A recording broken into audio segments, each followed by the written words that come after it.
প্রারব্ধ কর্মের ফল আপনাকে ভোগ করতে হবে। আমি আমার প্রারব্ধ কর্মের ফল কেউ খণ্ডাতে পারবে না। প্রারব্ধ কর্মের ফল আমাদের সবাইকে পেতে হবে।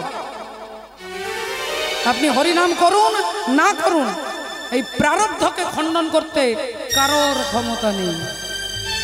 আপনাদের কাছে ছোট্ট একটা ঘটনা বলবো।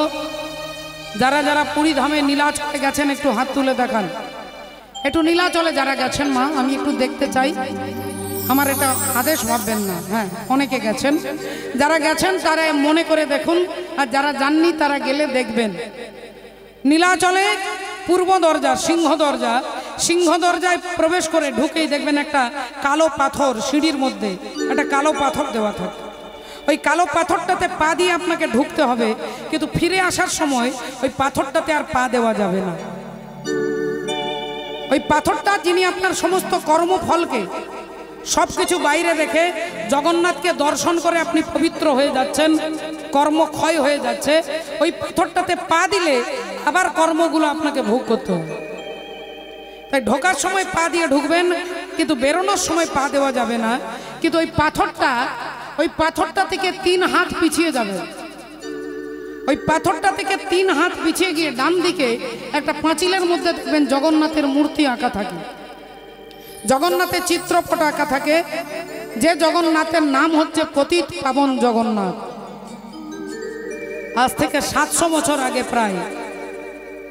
আজ থেকে 700 বছর আগে এক ব্রাহ্মণ ছিলেন, যার প্রতিদিনের নিষ্ঠা ছিল 1008টা তুলসী পত্র ভগবানকে নিবেদন করতেন। 1008 প্রতিদিন ভগবানকে নিবেদন করতেন। একদিন সেই ব্রাহ্মণ নামের মালাটা নিয়ে রাস্তার মাঝে একটা বটবৃক্ষ আছে, সেই বটবৃক্ষের তলায় বসে নাম জপ করছে। আর এমন সময় একজন মুসলমান তার গাভী মাতাকে হত্যা করবার জন্য, তাকে ধরবার জন্য ছুটছে। আর গাভী মাতা ভয়ে প্রাণপণ লুকিয়ে একটা গলির মধ্যে ঢুকে গেছে। আর সেই মুসলমান এসে ওই ব্রাহ্মণকে জিজ্ঞাসা করছে, এই যে বাবাজি, আমার গরুটা কোন দিকে গেল দেখেছেন? তিনি নাম জপ করছে, কথা বলা যাবে না। নামের মালায় নাম জপ করছে, কথা বলা যাবে না। আর উনি জিজ্ঞাসা করছে, উত্তর না দিয়েও থাকা যাবে না। তাহলে কি বলবো? হঠাৎ ব্রাহ্মণের মনে হলো ওই হাতটা উঠিয়ে দিয়ে ইশারা করে দেখাচ্ছে, এইদিকে গেছে, এদিকে হাতে ইশারা করছে, এদিকে।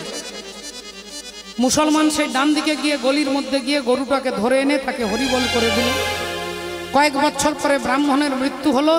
ব্রাহ্মণ মৃত্যুর পরে মুসলমান ঘরে জন্মগ্রহণ করলো, মুসলিম কুলে জন্মগ্রহণ করলো, যার নাম হলো কি সদন সাহা। সদন শাহ। আমি যে ঘটনা আপনাদের বলছি বানিয়ে বলছি না বাবা, আপনি প্রমাণ চাইতে পারেন, মোবাইলে দেখতে পারেন, সার্চ করে দেখতে পারেন, ইউটিউবে দেখতে পাবেন। সেই সদন শাহ নাম গ্রহণ করলেন, ব্রাহ্মণের মৃত্যুর পরে জন্মগ্রহণ করলো। বাড়িতে মাংসের দোকান, বাপ ঠাকুর দাদার আমল থেকে মাংসের দোকান, মাংস বিক্রি করে। সদন শাহকে মাঝে মাঝে বসতে হয়, তার ইচ্ছে নেই কিন্তু তাকে জোর করে বসতে হয়। কি করবে? বাপ ঠাকুর দাদার ব্যবসা। কিন্তু তিনি পূর্বজন্মে ব্রাহ্মণ ছিলেন, তার একটা সংস্কার আছে। তিনি হরিনাম শুনতে ভালোবাসেন, তিনি মনে মনে নাম জপ করে। কিন্তু কি করবে? পারিবারিক চাপে পড়ে মাংস বিক্রি করতে হয়। সেই দোকানে একটা পাথর ছিল, যে পাথরটা দেখবার জন্য অনেকে ছুটে আসতেন। পাথরটা সবাই বলে চমৎকারী পাথর, চমৎকারী পাথর। ওই পাথরটার কাজটা কি না, কেউ যদি 1 কিলো মাংস কিনতে আসতো, পাথরটা 1 কেজি ওয়েট হয়ে যেত, 1 কেজি ওজন হয়ে যেত। কেউ যদি 500 চাইতো, 500 হয়ে যেত। কেউ 250 চাইলে 250 হয়ে যেত। পাথরটাকেই দেখবার জন্য অনেকে আসতেন। এখন একজন বৈষ্ণব ঠাকুর ওই রাস্তা দিয়ে যাচ্ছে, দেখছে একটা দাঁড়ি পাল্লাই কালো পাথর রাখা আছে, রয়েছে। বৈষ্ণব ঠাকুর ছুটে এসে সদন শাহকে বলছে, তুমি নরকগামী হবে, তুমি মহাপাপী হবে।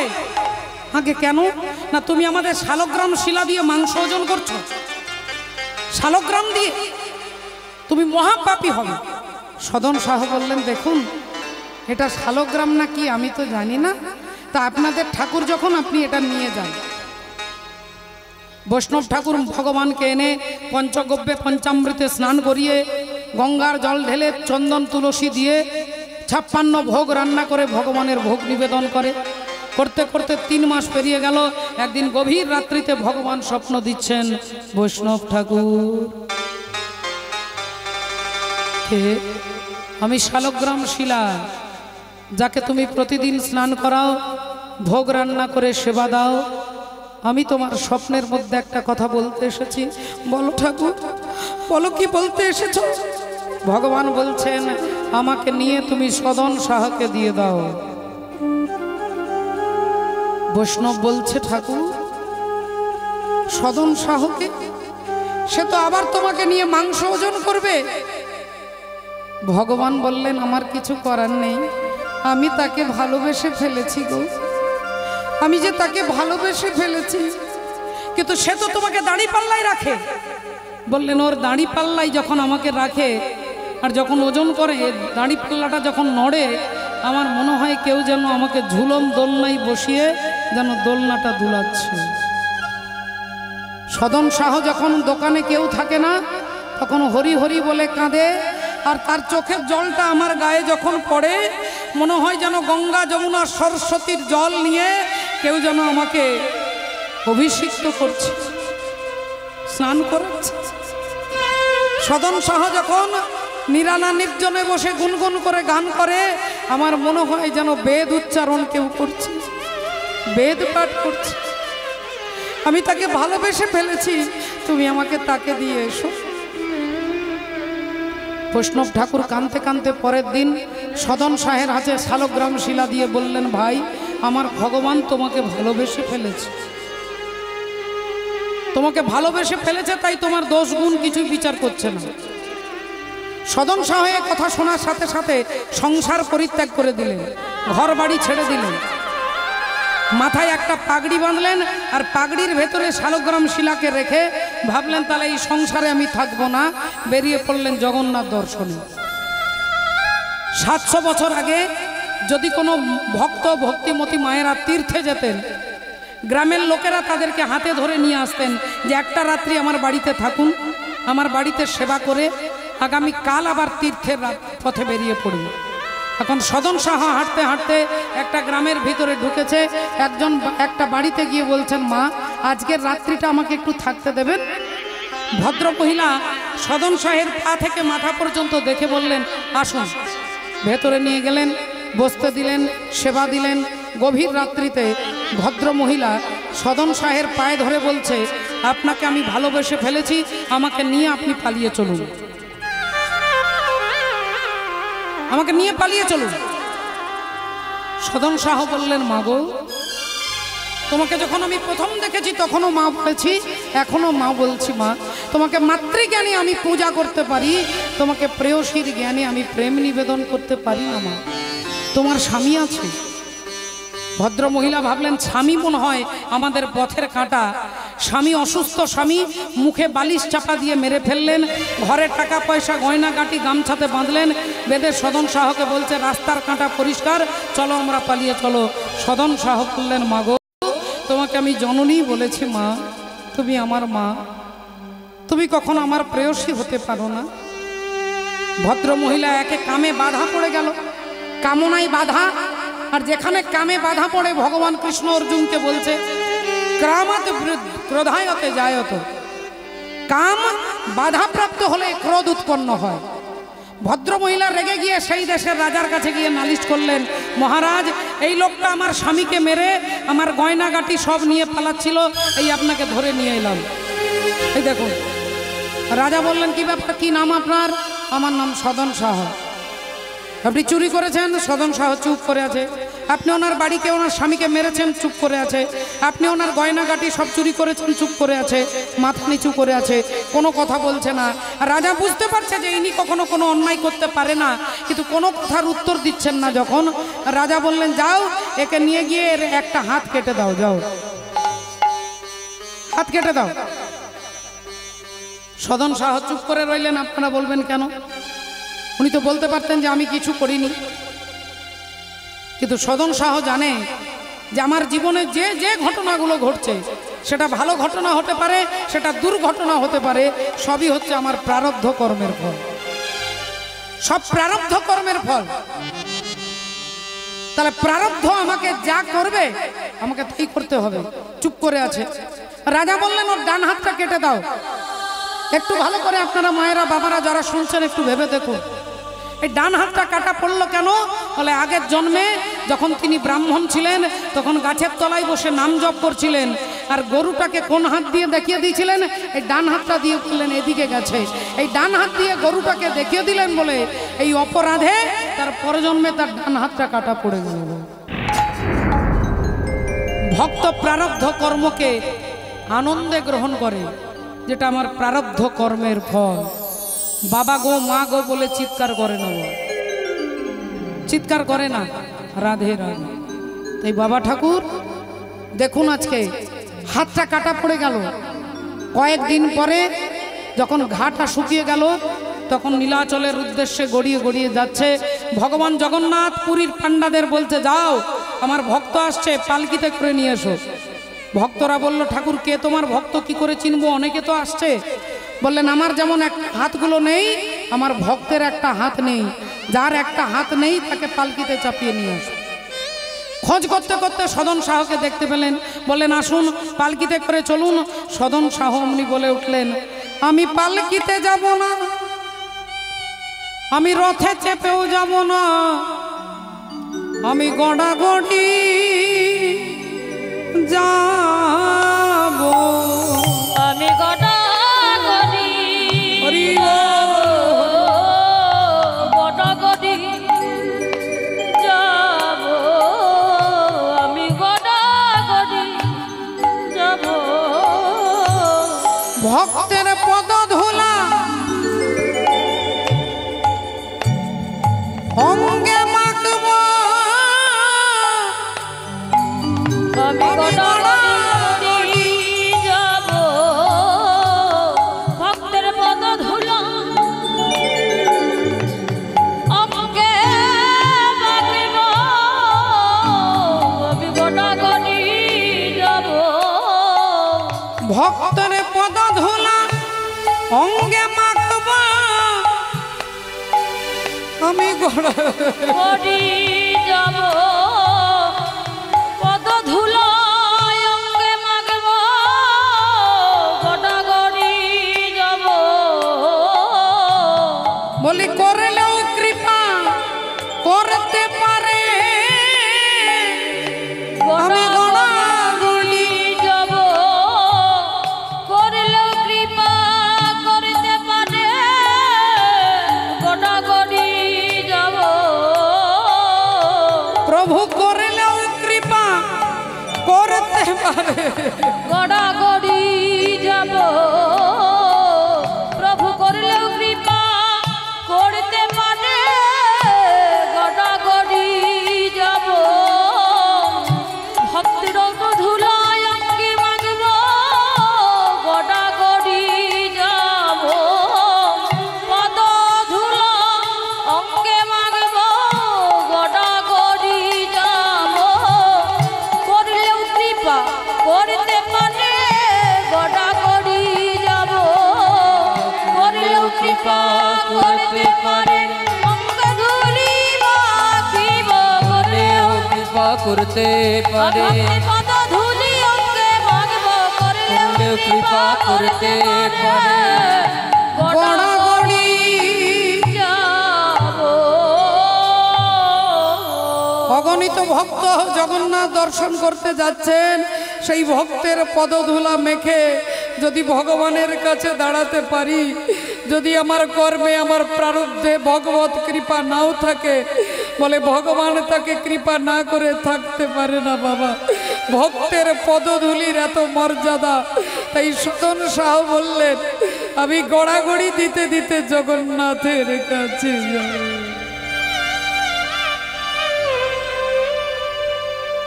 সদন শাহ গভীর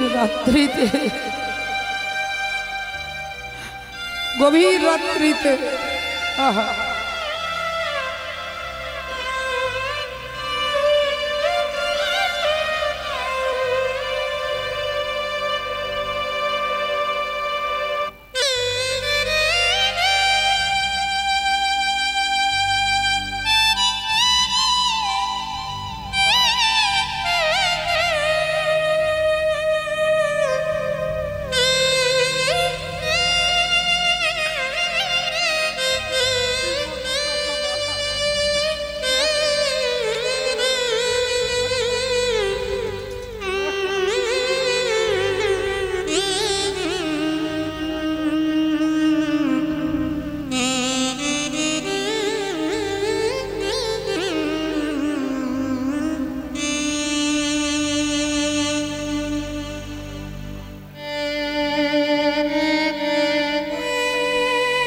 তাই আমি পালকিতে নয়, ঘোড়ার গাড়িতে নয়, রথে বসে নয়, ভক্তের চরণ ধুলা মাখতে মাখতে যাব। ভাবগ্রাহী জনার্দন, এই যে জায়গাটাতে বসেছেন না মা, কোনো দ্বিধা না করে, কোনো সংকোচ না করে এখানকার ধুলো যদি আপনি আঁচলে বেঁধে নিয়ে যেতে পারেন, প্রতিদিন প্রতিদিন দুটো করে দানা যদি মুখে দেন, অন্তিমকালে ভগবান আপনার কাছে না এসে থাকতে পারবে না। আপনার ভাবটাকে তিনি গ্রহণ করে, যে আপনার ভাবটা কি। আপনি এই মুরুটি আর মাটিটাকে যদি মনে করেন এটা বৃন্দাবন, তাহলে বৃন্দাবনের ধুলির যে মর্যাদা, এই মর্যাদা সেই একই মর্যাদা বহন করবে এই মুরুটি আর হরিবাসরের মৃত্তিকা। আর বৃন্দাবনের মাটি যদি আপনি মাথায় নিয়ে আপনার ভাব না আসে, তাহলে সারা গায়ে মাখলেও কিছু লাভ হবে না। তিনি ভাবগ্রাহী জনার্দন, আপনার ভাবটাকে তিনি গ্রহণ করেন। বিদুরের বাড়িতে এসে কলার চপা খাচ্ছে, দেবর্ষি নারদ বলল, তুমি কলার চপা খেলে কেন? তোমার কোনো প্রেস্টিজ নেই, তুমি না ভগবান? তুমি কলার চপা খেলে লোকে তোমাকে হাসবে না, লোকে তোমার নিন্দে করবে না, লোকে তোমার প্রেস্টিজ ডাউন করবে না? ভগবান বললেন, হে নারদ, আমি কলার চপা খাইনি গো, সবাই দেখছে আমি কলার চপা খাচ্ছি, কিন্তু আমি খাচ্ছি কি জানো? ওই যে পরাশরী মা কলার চপাগুলো আমাকে দিচ্ছে, আর তিনি কাঁদছে কাঁদছে, এই তার চোখের জলটা চোখ গড়িয়ে যখন গাল থেকে যখন টপ টপ করে মাটিতে পড়ছে, আমি সরাসরি তার গাল চেটে চেটে তার চোখের জল তো খেতে পারবো না, সবাই আমার নিন্দে করবে। আমি যদি মা পরাশরী দেবীর গাল চেটে চেটে চোখের জল খেতাম, সবাই আমাকে নিন্দে করত।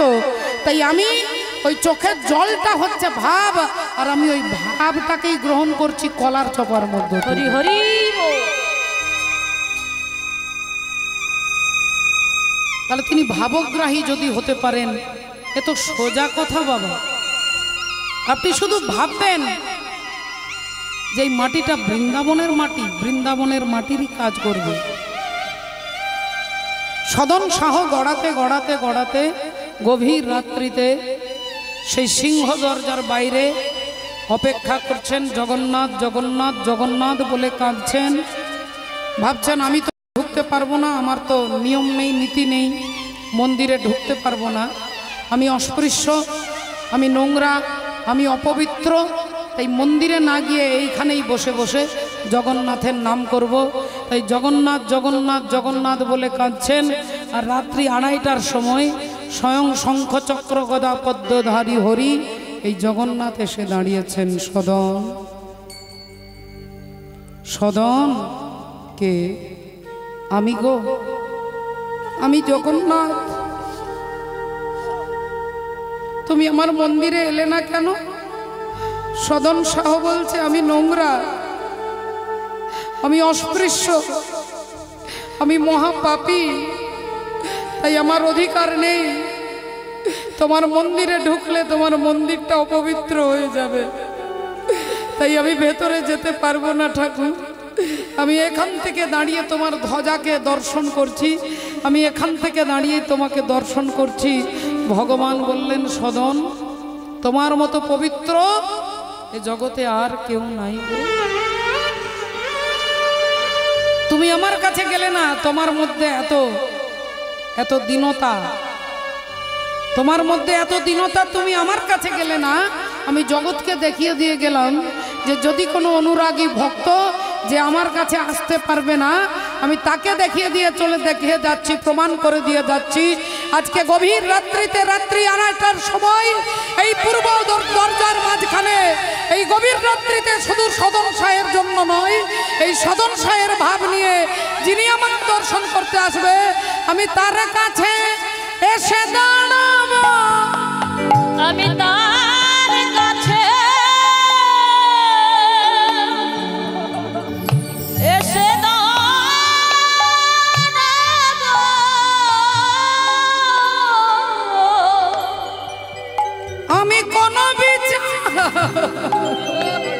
জন করব না গো তার কাছে এসে দাঁড়াব আমি কোন দ্বিধা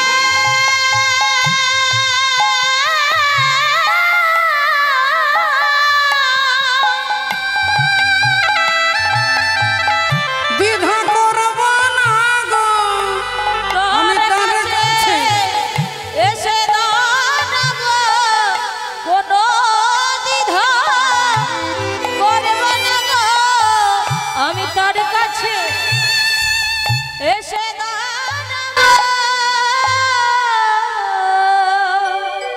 এই আজ থেকে আমার নাম হবে পতিত পাবন জগন্নাথ।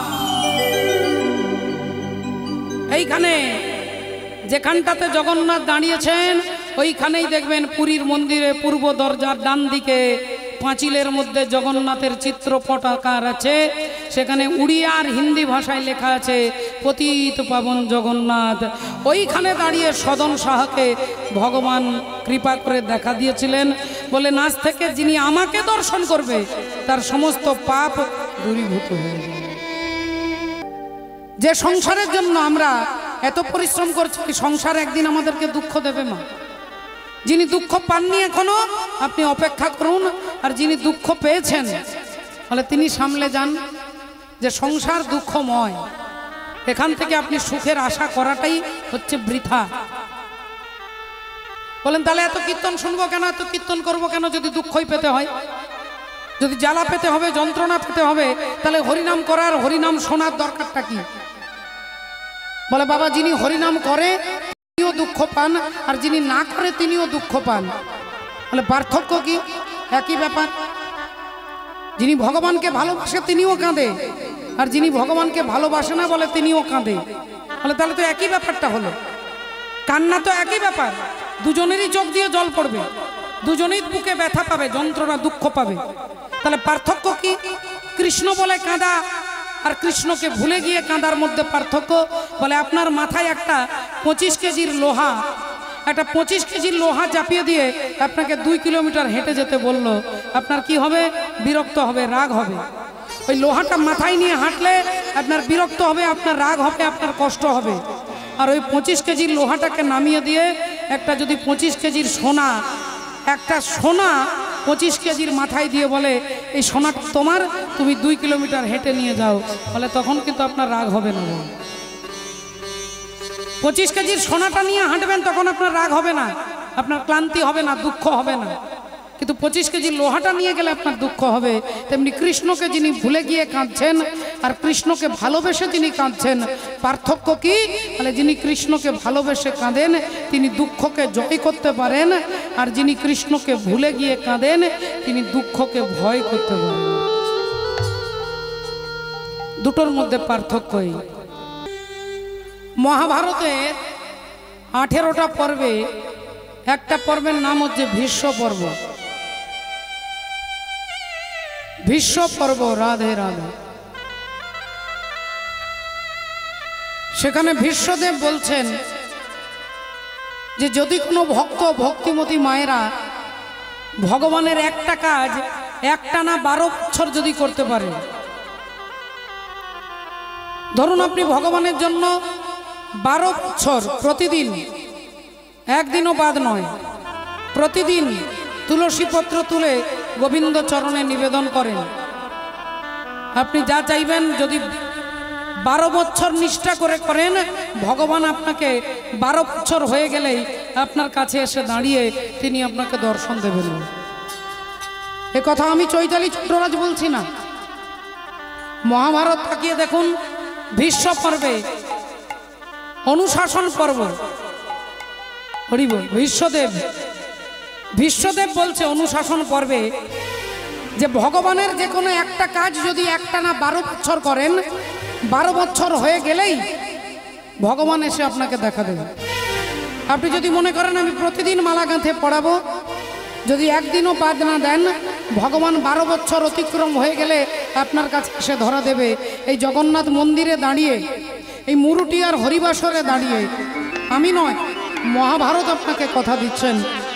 বাড়ি গিয়ে খুলে দেখবেন 18 অধ্যায়ের একটা অধ্যায় অনুশাসন পর্ব, আর সেই অনুশাসন পর্বে বিশ্বদেব এ কথা বলছে। এই কথা বৃন্দাবনের একজন ভক্ত, তার নাম কৃষ্ণদাস, কৃষ্ণদাস বাবাজি, তিনি শুনলেন যে একটানা 12 বছর নিষ্ঠা করে ভগবানের সেবা করলে ভগবান এসে তাকে দেখা দেয়। সেই দিন থেকে তিনি শুরু হয়ে গেল প্রতিদিন একটা করে মালা বাঁকে বিহারীর মন্দিরে গিয়ে বাঁকে বিহারীকে পরিয়ে দিতেন। এমন কোনো দিন নেই যে তিনি মালা পরাতেন না। ঝড় জল তুফান, বৃষ্টি, খরা, রৌদ্র, শীত, বর্ষা, প্রতিটি পরিস্থিতিতে তিনি একটা করে মালা ভগবানের গলায় পরাতেন আর ভগবানকে মনে করিয়ে দিতেন যে ঠাকুর 5 বছর হয়ে গেল, বাকি আছে 7 বছর।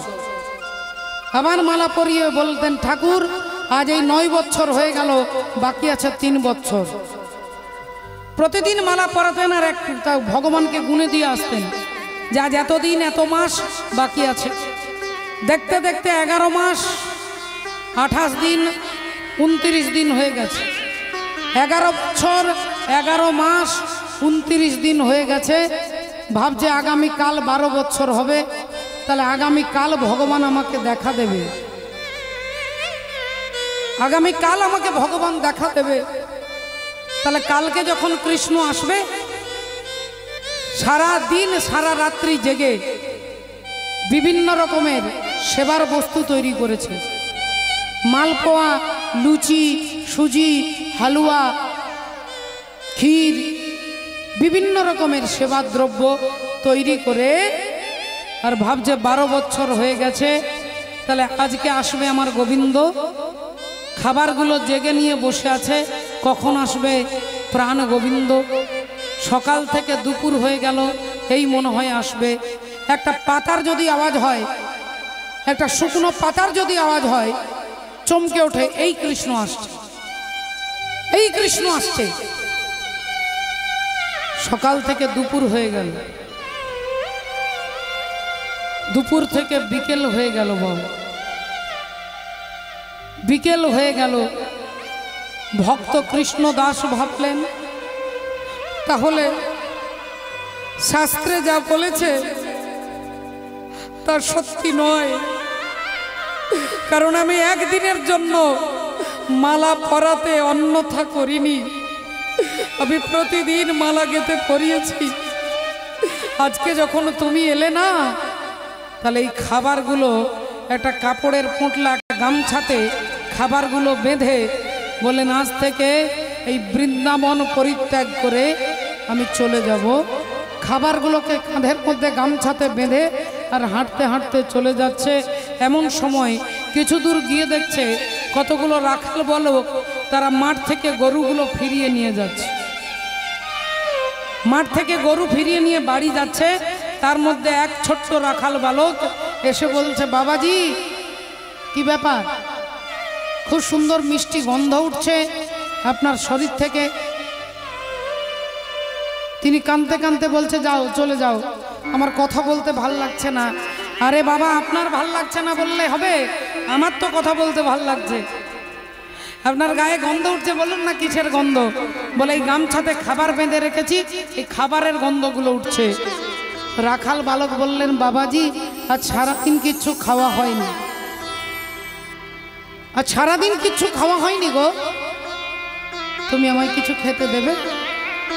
তা ভাবলেন আহারে ব্রজের ভক্ত, গরু চড়ালে হবে কি, বৃন্দাবনে যিনি রাখাল বলে তারও অনেক মর্যাদা আছে।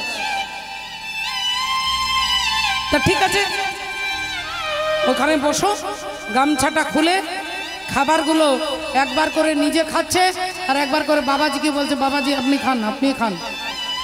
বাবাজি বললেন না আমি খাবো না, আমি কিছুতেই খাবো না, কিছুতেই খাবো না, আমি বৃন্দাবন থেকে চলে যাচ্ছি। সে কি বাবাজি বৃন্দাবন থেকে চলে যাচ্ছেন? কোথায়, কি হয়েছে? বলেন সে কথা তোমার জেনে লাভ নেই, তুমি বুঝতে পারবে না। আমি অভিমান করে বৃন্দাবন পরিত্যাগ করে চলে যাচ্ছি, এই বলে খাবারগুলো দিয়ে আর যেই কৃষ্ণ দাস পিছন ফিরে চলে যেতে যাবে, অমনি রাখাল বালক পেছন থেকে হাতটা ধরে বললেন, বাবাজি আজকে আমাকে মালা পরিয়ে দেবে না? হরি বল, হরি বল। আজকে আমাকে মালা পরিয়ে দেবে না বাবাজি? 12 বছর তোমার হাতে আমি প্রতিদিন মালা পরি, আজকে তুমি আমায় মালা পরাতে এলে না, তাই তুমি যখন এলে না আমি তোমার কাছে এসে দাঁড়াবো। তোমার কাছে এসে দাঁড়ালো, আমি তোমার কাছে এসে দাঁড়ালাম, আমি তোমার কাছে এসে দাঁড়ালো। আমি ভক্ত বড় হরি হরি ভালোবাসি, তোমার কাছে এসে দাঁড়ালো, আমি ভক্ত বলো ভালোবাসি, তোমার কাছে এসে দাঁড়ালাম। আমি ভক্তের কাছে হেরে যাই গো, তাই তোমার কাছে এসে দাঁড়ালাম, আমি ভক্তের কাছে হেরে যাই গো, তোমার কাছে এসে দাঁড়ালাম।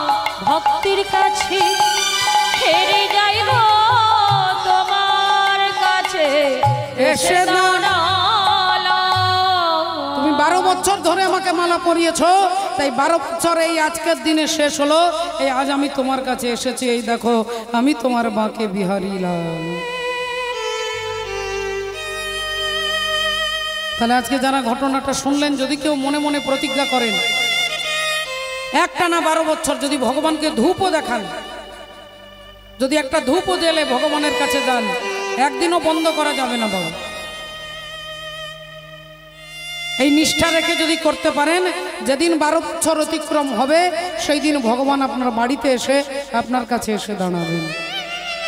এটা আমার কথা নয়, এটা মহাত্মা ভীষ্মদেবের কথা।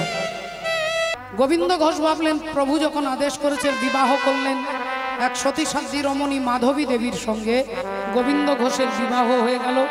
বিয়ের পরে 3 বছর পরে একটি সন্তান হলো, যার নাম রাখা হলো গোপীনাথ। মন্দিরে গোপীনাথ, এদিকে ছেলের নাম রেখেছে গোপীনাথ। যতবার ছেলেকে ডাকবো ততবার ভগবানকে ডাকা হবে। কিন্তু বাবা সংসার করলো, বিয়ে করলো, সন্তান হলো, এবার মনটা সংসারে জড়িয়ে যাচ্ছে। ভগবান চিন্তা করলেন, আমার ভক্তকে তো রক্ষা করার দায়িত্ব আমার। ক্ষিপ্রাং ভবতি ধর্মাত্মা সসচ্ছন্তি নিগঞ্ছতি কন্তেয় প্রতি জানহি নমে ভক্ত প্রণশ্যতি। তাহলে ভক্তকে তো রক্ষা করার দায়িত্ব আমার। তাই মাত্র 3 দিনের জ্বরে স্ত্রী মাধবী দেবী তিনি দেহত্যাগ করলেন, পৃথিবীর মায়া কাটিয়ে চলে গেলেন। স্ত্রীকে সমাধিস্থ করে পুত্রকে কোলে নিয়েছে, 1 বছরের ছেলে।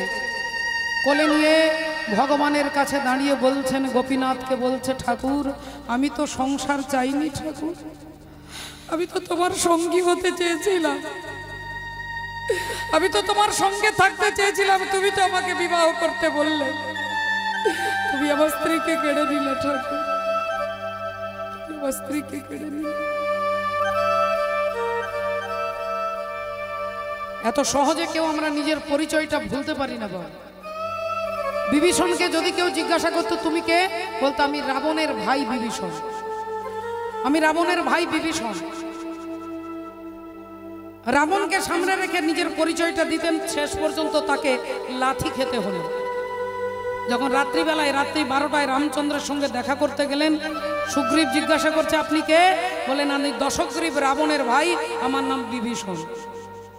রামচন্দ্র বলছে এত লাথি খেয়েও নিজের পরিচয়টা ঠিক করে দিতে পারছো? যখনই বিভীষণ রামচন্দ্রের চরণে এসে প্রণাম করেছে, রামচন্দ্র জিজ্ঞাসা করছে তুমি কে, এই তখনই বিভীষণ বলছে আমি রামের দাস। তাহলে আমরা আমাদের পরিচয়, আমরা আমাদের ব্যক্তিত্বটাকে প্রকাশ করি। আমি কীর্তনী, আমি ডাক্তার, আমি মাস্টার, আর এখান থেকেই দুঃখ আমার পেছনে পেছনে চলছে। কেন বলে জীব নিত্য কৃষ্ণ দাস ইহা ভুলি গেলা, আর তে কারণে মায়া পিশাচি গলায় বাঁধি। যখনই আমরা আমাদের নকল পরিচয়টা বলবো তখনই দুঃখ আমার কাছে এসে উপস্থিত হবে। আর যদি আমি বলতে পারি আমি কৃষ্ণের দাস, কৃষ্ণ দাস অভিমানে যে আনন্দ সিন্ধু, বলে কোটি ব্রহ্ম সুখ তার নহে এক বিন্দু। এই তুমি আমার স্ত্রীকে কেড়ে নিলে, আমি তোমাকে কিচ্ছু করবো না, তুমি আমার ছেলেটাকে দেখো। দেখতে দেখতে ছেলেটা 5 বছর বয়স হয়ে গেল। বাবা মাধুকুরি করে নিয়ে আসে, রান্না করে ভগবানের ভোগ নিবেদন করে। প্রসাদটা ছেলে আর বাবা মিলে সেবা করে। ছেলে প্রতিদিন জিজ্ঞাসা করে, বাবা আমার মা কোথায়? বাবা গো, ওই অমল কমল বিমল সকলের 2 হাত, আমারও 2 হাত, তারও 2 চোখ, আমারও 2 চোখ, তাদের 2 পা, আমারও 2 পা, তাদের মা আছে, আমার কেন মা নেই বাবা? প্রতিদিন জিজ্ঞাসা করে। গোবিন্দ ঘোষ প্রতিদিন একটা বাতাসা, একটা নাড়ু হাতে দিয়ে দিলে ছেলে ভুলে যায়। আজকে যখন গোবিন্দ ঘোষ মাধুকুরি করে আসছে, বাবাকে জিজ্ঞাসা করছে, বাবা আমার মা কোথায়? বললেন, মা কোথায়, মা কোথায়, মা কোথায়? প্রতিদিন আমাকে জিজ্ঞাসা করিস, চলে যা ঠাকুর ঘরে, গোপীনাথকে গিয়ে জিজ্ঞাসা কর তোর মা কোথায়, যা। ছোট্ট গোপীনাথ গিয়ে বিগ্রহ গোপীনাথের চরণ ধরেছে, বলে দা হে গোপীনাথ, বলো কোথায় আমার মা? বলে দা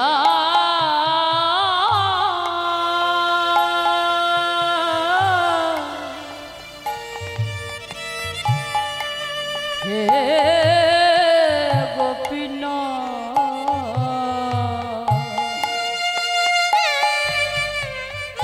বলো কোথায় আমার মা?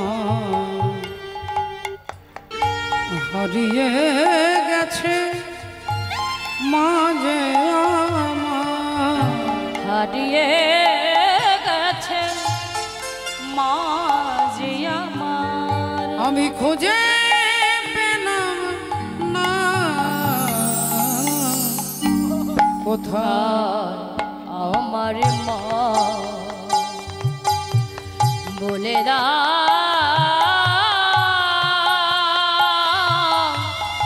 হে গোপীনাথ, বলো কোথায় আমার মা?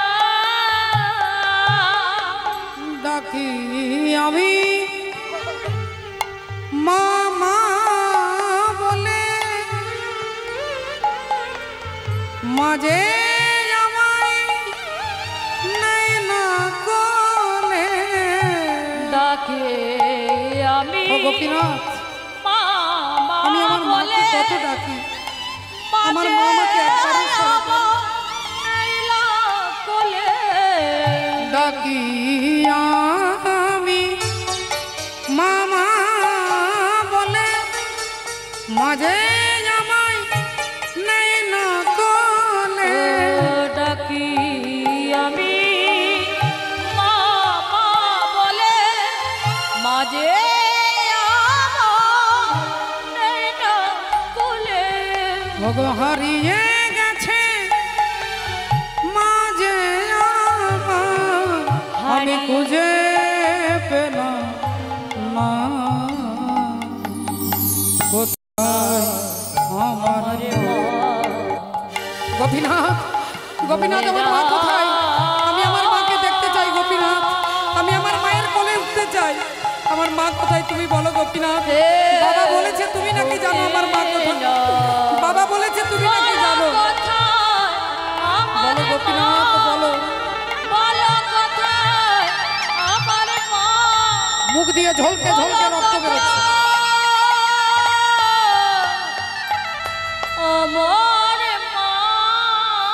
মুখ দিয়ে ঝলকে ঝলকে রক্ত বেরোচ্ছে।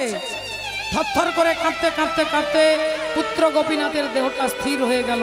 এদিকে গোবিন্দ ঘোষ তিনি ছেলেকে খুঁজছে, গোপীনাথ এই কি মন্দিরের দরজাটা খোলা আছে, ছুটে এসে দেখছে বিগ্রহ গোপীনাথের পায়ে ধরে পুত্র গোপীনাথ পড়ে আছে মৃত অবস্থায়। ছেলেকে কোলে নিয়ে চিৎকার করে বলে উঠলেন, কেড়ে নিও না,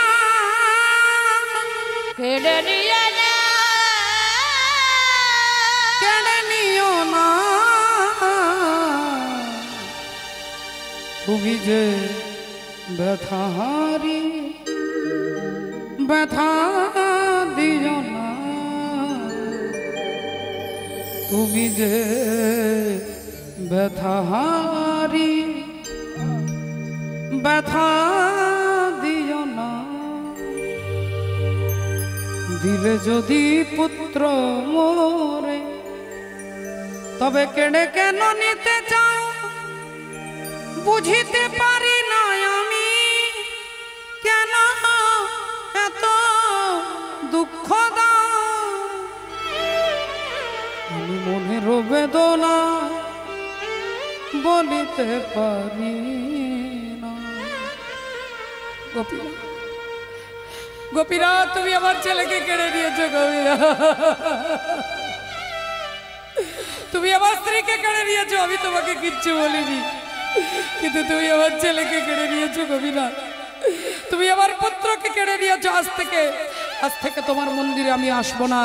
মন্দিরের দরজাটাকে বন্ধ করে দিলেন।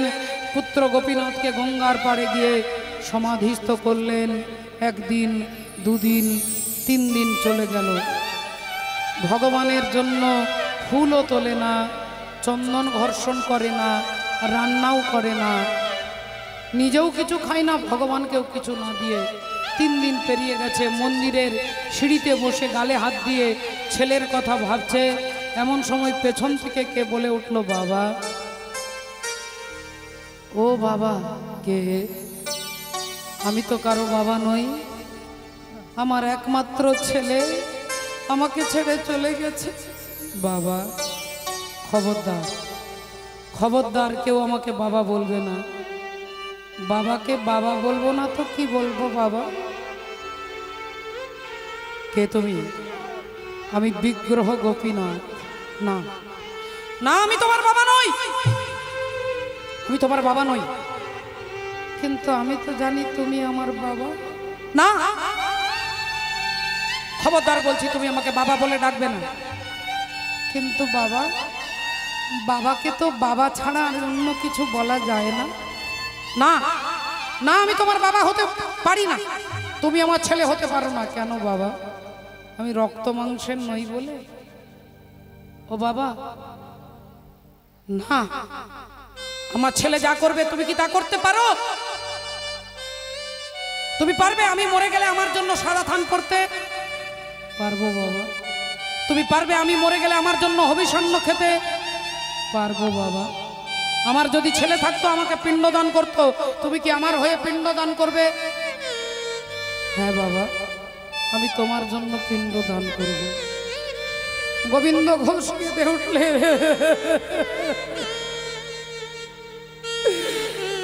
গোপীরা, গোপীনা,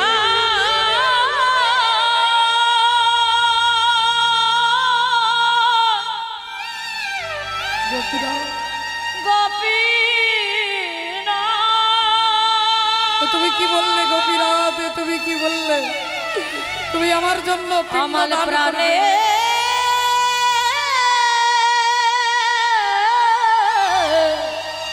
গোপীনা। আজ 3 দিন তোমাকে আমি কিচ্ছু খেতে দিই নাই ঠাকুর। তুমি দাঁড়াও দয়াময়। পূজারীকে দিয়ে ভোগ রন্ধন করালেন, ভগবানের সেবা দিলেন। পুত্র বিয়োগের কথা ভুলে গেলেন, ভগবানের চরণে নিজেকে নিবেদন করলেন। দেখতে দেখতে অন্তিম কাল উপস্থিত। গোবিন্দ ঘোষ পৃথিবীর মায়া কাটিয়ে চলে যাবে। ভগবানের চরণামৃত মুখে নিলেন, হরিনাম বলতে বলতে দেহত্যাগ করলেন। দেহত্যাগ করলেন বাবা। রাধে রাধে। তা ভক্তদের জিজ্ঞাসা করতে করতে দেখলেন এক নতুন ভক্ত ওই ভক্তদের ভিড়ের মাঝখানে দাঁড়িয়ে আছে। মহাপ্রভু তার কাছে এসে এক গাল মিষ্টি হেসে বলে উঠলেন, কি গো, কি নাম তোমার? কি নাম? আগে ঠাকুর আমাকে আমাকে আপনি চিনবেন না, তবে তবে আমার দাদা বাসুদেব ঘোষ আর আমার ভাই মাধব ঘোষ, আর আমি হলাম গোবিন্দ ঘোষ। ও আচ্ছা আচ্ছা আচ্ছা, তা বাড়ি কোথায়? আগে ঠাকুর আমার বাড়ি সেই বর্ধমান জেলার অগ্রদ্বীপে। তাই নীলাচলে এসেছো কেন? নীলাচলে এসেছো কেন? গোবিন্দ বলে উঠলেন, প্রভু একটু জগন্নাথকে দর্শন করতে এসেছি। বললেন বাহ, খুব ভালো, তা জগন্নাথকে দর্শন করতে এসেছো, মন্দিরের ভেতরে যাও, জগন্নাথকে দেখে এসো, যাও। গোবিন্দ ঘোষ সঙ্গে সঙ্গে বলে উঠলেন, না না না না না না না,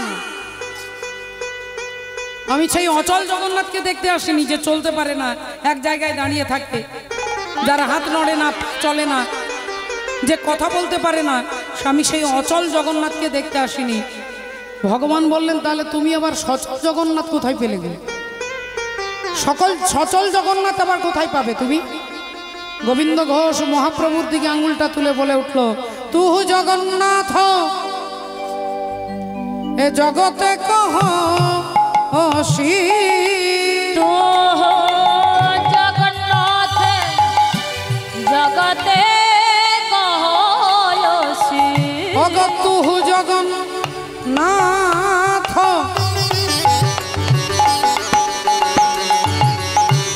এই জগতে কহয়সি, তো জগন্নাথ জগতে কহয়সি, ওগো জগ বাহি নহি মুই ছা হে মাধব, জগত হে মোহের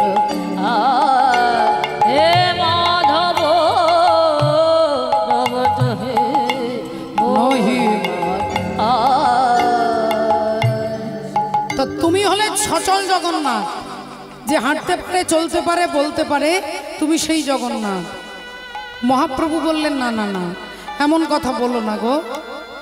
বললেন, ঠাকুর তুমি যদি জগন্নাথ হও, তাহলে আমি তো জগৎ ছাড়া নই হে, আমি তো জগৎ ছাড়া নই হে, ওহে আমি তো জগৎ ছাড়া নই হে, আমি তো জগৎ ছাড়া নই হে, আর তুমি হলে জগতের নাথ। আমি তো জগৎ ছাড়া নই হে, তুমি হলে জগন্নাথ, আমি তো জগৎ ছাড়া নই হে, করিতে লাগিল সবে আনন্দের গান, ও কি করিতে লাগিল সবে আনন্দে মগন, করিতে লাগিল সবে আনন্দে মগন। মাননীয় ভক্তমণ্ডলী, ভক্তিমতী মায়েরা, জগন্নাথকে মহাপ্রভুকে দেখে বলছে, তুমি সারা জগতের নাথ, তাহলে তুমি যদি জগতের নাথ হও, তাহলে তুমি তো আমারও নাথ। মহাপ্রভু একটু থমকে গেলেন, কি কথা বলবেন? ভক্তের কাছে ভগবান হেরে যান তো, ভক্তের কাছে ভগবান হেরে যান বাবা, আর এটাই বাস্তব সত্য। ভক্তের কাছে ভগবান হারতে খুব ভালোবাসে, হারতে খুব ভালোবাসেন। তাই মহাপ্রভু গোবিন্দ ঘোষকে কি বলবেন খুঁজে পাচ্ছেন না। হরি বল, রাধে রাধে।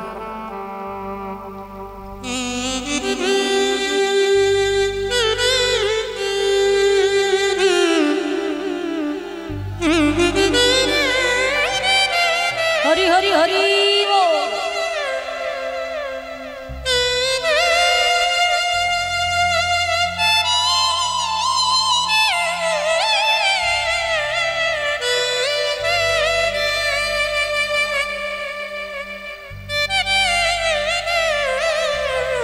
জয় রাধে। ভক্তের কাছে ভগবান হেরে যান, আর হারতে ভগবান ভালোবাসেন। তাহলে ভগবান ভক্তের কাছে হেরে যেতে ভালোবাসে। তাই গোবিন্দ ঘোষের কথা শুনে মহাপ্রভু একটু হেসে ফেললেন, বললেন তাহলে বলো তোমার ইচ্ছেটা কি? গোবিন্দ ঘোষ বলছে, প্রভু আজ থেকে আমাকে তোমার সঙ্গী করে নাও, আজ থেকে আমাকে তোমার সঙ্গী করে নাও। মহাপ্রভু বললেন, না না না না না না না, তুমি পারবে না গো, তুমি পারবে না, তুমি আমার সঙ্গী হতে পারবে না। আমার সঙ্গী হতে গেলে অনেক কষ্ট। হরি বল, উলুধ্বনি।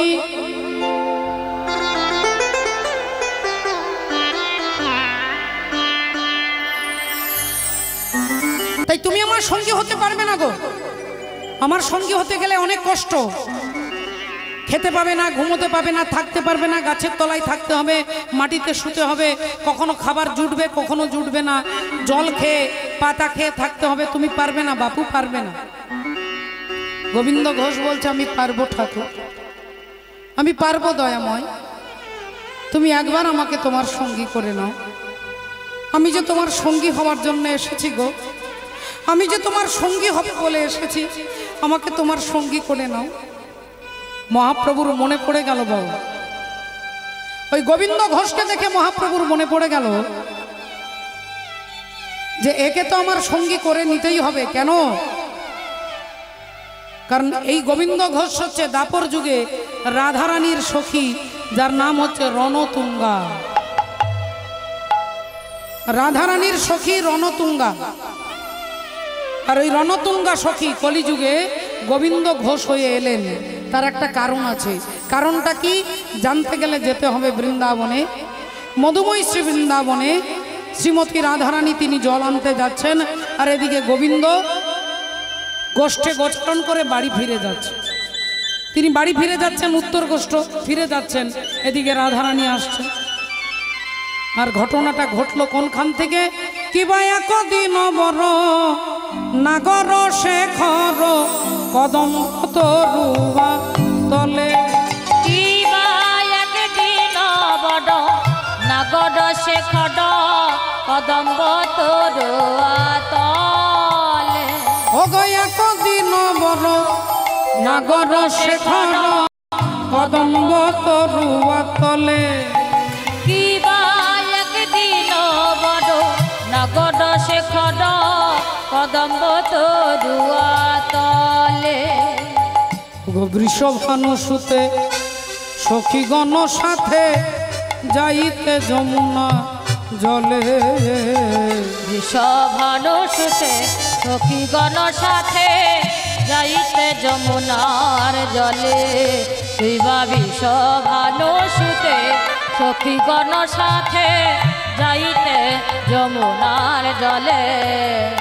বলি যেমন ধনী তার তেমন সঙ্গিনী, যেমন ধনী তার তেমন সঙ্গিনী। ও যে কৃষ্ণ প্রেমে উন্মাদিনী। যেমন ধনী তার তেমন সঙ্গিনী, সে যে কৃষ্ণ প্রেমে উন্মাদিনী।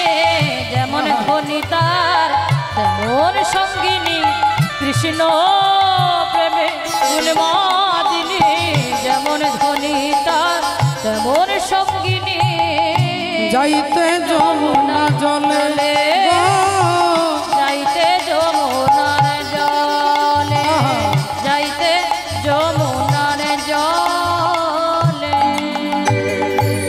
শ্রদ্ধেয় বাবা ঠাকুর ভক্তিমতী মায়েরা এদিকে রাধারানী জল আনতে এসেছে, এদিকে গোবিন্দ যাচ্ছে, সঙ্গে দাদা আছে। তাই দাদা আছে বলে দাদার একটা মর্যাদা আছে, বল একটা মর্যাদা আছে। তাই রাধারানীও কথা বলতে পারবেন না, আর গোবিন্দও কথা বলতে পারবেন না।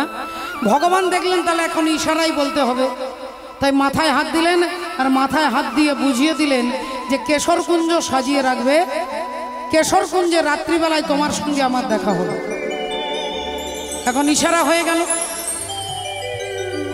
রাধারানী বুঝে নিলেন, কেশরকুঞ্জ সুন্দর করে সাজিয়ে রাখলেন, সুন্দর করে কুঞ্জ সাজিয়ে রাখলেন।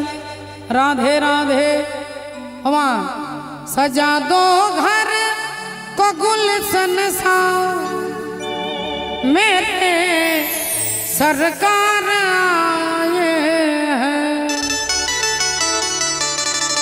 सजा दो घर को गुल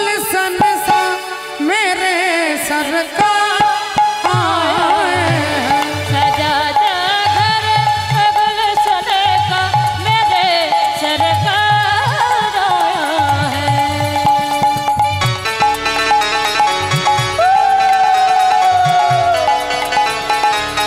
हीरा रे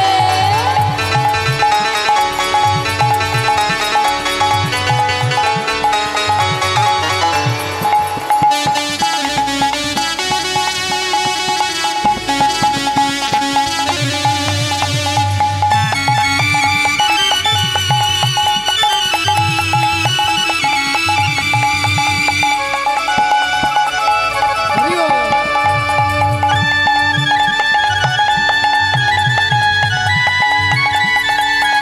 हीरा रे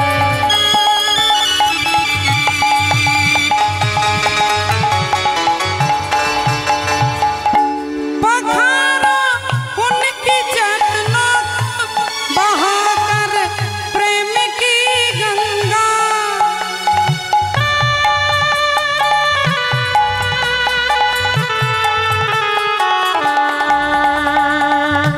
लगे कुटिया भी दुल्हन सी लगे कुटिया गुलशन की मेरे सरकार। सजा जा गुलशन की मेरे सरकार आया है। सजा दो घर को गुलशन सा मेरे सरकार आए हैं। मेरे सरकार आया है। मेरे सरकार आया है। मेरे सरकार आया है। देखते देखते রাত্রি এক প্রহর দু প্রহর করে পেরিয়ে যাচ্ছে। রাধারানী সুন্দর করে কুঞ্জ সাজিয়ে রেখেছিলেন মা গোবিন্দ আসবে বলে। কুঞ্জ সাজিয়েছে, পান সাজিয়েছে, চন্দন বেটেছেন, ফুল রেখেছেন, সুন্দর করে সব আয়োজন করেছেন। কিন্তু এদিকে গোবিন্দ চন্দ্রাবলীর কুঞ্জে ধরা পড়ে গেলেন। চন্দ্রাবলীর কুঞ্জে ধরা পড়ে গেলেন। আপনারা ঘটনাটাই জানেন, সবাই জানেন, কেউ বাদ নেই, সকলে জানেন যে চন্দ্রাবলীর কুঞ্জে গোবিন্দ ধরা পড়ে গেল। সকালবেলায় গলায় কাপড় দিয়ে গোবিন্দ রাধারানীর কাছে ক্ষমা চাইলেন। রাধারানীর কাছে ক্ষমা চাইলেন, তুহু যদি সুন্দরী মজুমুখ না হেরবি আমো যাওব কোনো ঠাম, তুয়া বিনে জীবন কোন কাজে রাখব ত্যাজব আপন পরাণ। গলায় কাপড় দিয়ে রাধারানীর কাছে ক্ষমা চাইলেন। রাধারানী ক্ষমা করলেন না। আপনাদের যদি প্রশ্ন করি যে শুধু কি চন্দ্রাবলীর কুঞ্জে গিয়েছিলেন বলে রাধারানী রেগে গিয়েছিলেন? হ্যাঁ। রাধারানীর প্রেম এত ছোট নয়, এত ঠুনকো নয়। চন্দ্রাবলীর কুঞ্জে গিয়েছিলেন বলে রাধারানীর মান হয়নি। মানটা কেন হলো না, চন্দ্রাবলীর সখী পদ্মা সকালবেলায় এসে গোবিন্দকে জিজ্ঞাসা করছে। একদিকে রাধারানী, একদিকে ললিতা বিশাখা সবার কাছে দাঁড়িয়ে পদ্মা বলে উঠলেন, গোবিন্দ কালকে রাত্রে চন্দ্রার কুঞ্জে ছিলে তো, তা চন্দ্রার পায়ের নুপুরটা তুমি কোথায় রেখেছো? চন্দ্রাবলী খুঁজে পাচ্ছে না, সকাল থেকে কান্নাকাটি করছে। তাই চন্দ্রার নুপুরটা কোনখানে রেখেছো সেই নুপুরের সন্ধান নিতে আমি এসেছি। যেই এ কথা বলেছে রাধারানী বললেন, গোবিন্দ তুমি এখান থেকে বেরিয়ে যাও, এখান থেকে চলে যাও, তোমার মুখ আমি দেখব না।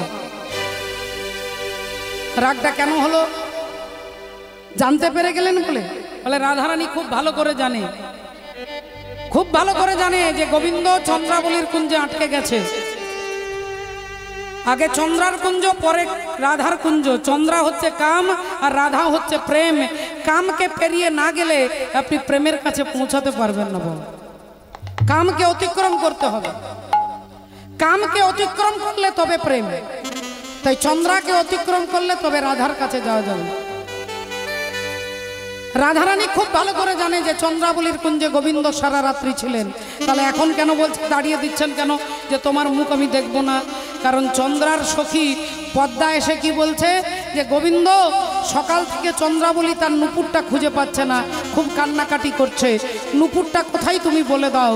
এই রাধারানীর মনে হলো যে ভাগ্যবতী নারী সারা রাত্রি ধরে সারা রজনী ধরে যোগী যারে যোগে পাই না, ঋষি যারে ধ্যানে পাই না, অনন্ত কোটি জীব যাকে পাওয়ার জন্য সাধনা করে সেই পরমাত্মা হরিকে সারা রাত্রি কাছে পেয়েছে, আর সকালবেলায় সেই হরি চন্দ্রাকে ছেড়ে চলে এসেছে। তাহলে চন্দ্রাবলীর উচিত ছিল সারা সকাল কৃষ্ণ বলে কাঁদা, কিন্তু কৃষ্ণ বলে না কেঁদে একটা সামান্য নুপুরের জন্য কাঁদছে, একটা বিষয়ের জন্য কাঁদছে। যিনি বিষয়ের জন্য কাঁদে তুমি তার কাছে কেন গিয়েছিলে? এই হচ্ছে মানের প্রথম এবং প্রধান কারণ, প্রথম এবং প্রধান কারণ। হরি বল। শ্রদ্ধেয় বাবা ঠাকুর ভক্তিমতী মায়ের রাধারানীর কাছে পৌঁছানো এত সোজা নয়, রাধারানীর প্রেমকে উপলব্ধি করাও এত সোজা নয়। ও তোর মাল কোঠার মাল নীল হরে, ও কেন দেখলি না রে চোখ বোঝা, আগলা রইল ঘরের দরজা, ও মন পাগলা রে আগলা রইল ঘরের দরজা। ও তোর মাল কোঠার মাল নীল হরে, ও কেন দেখলি না রে চোখ বোঝা,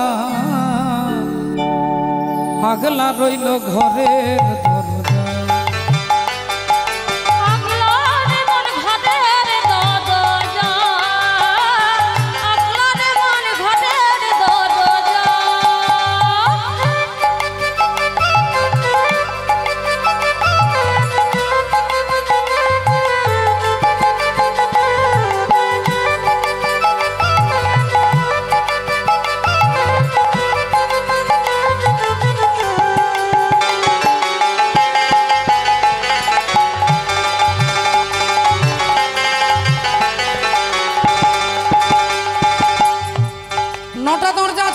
দেহের মধ্যে সবথেকে প্রধান দরজা হচ্ছে এই চোখ।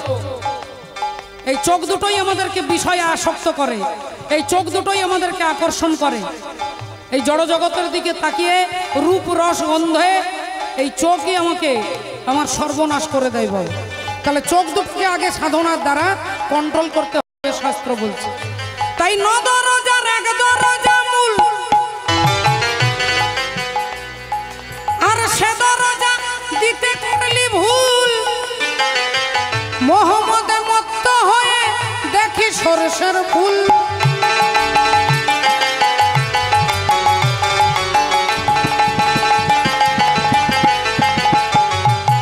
কি বলছে? ও তোরে কাম রসে করিয়ে মশগুল,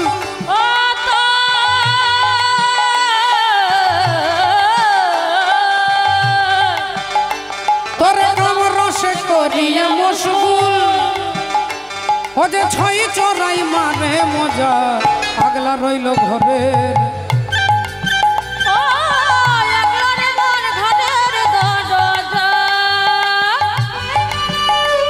মন পাগলা রে, আগলা রইল ঘরের দরজা।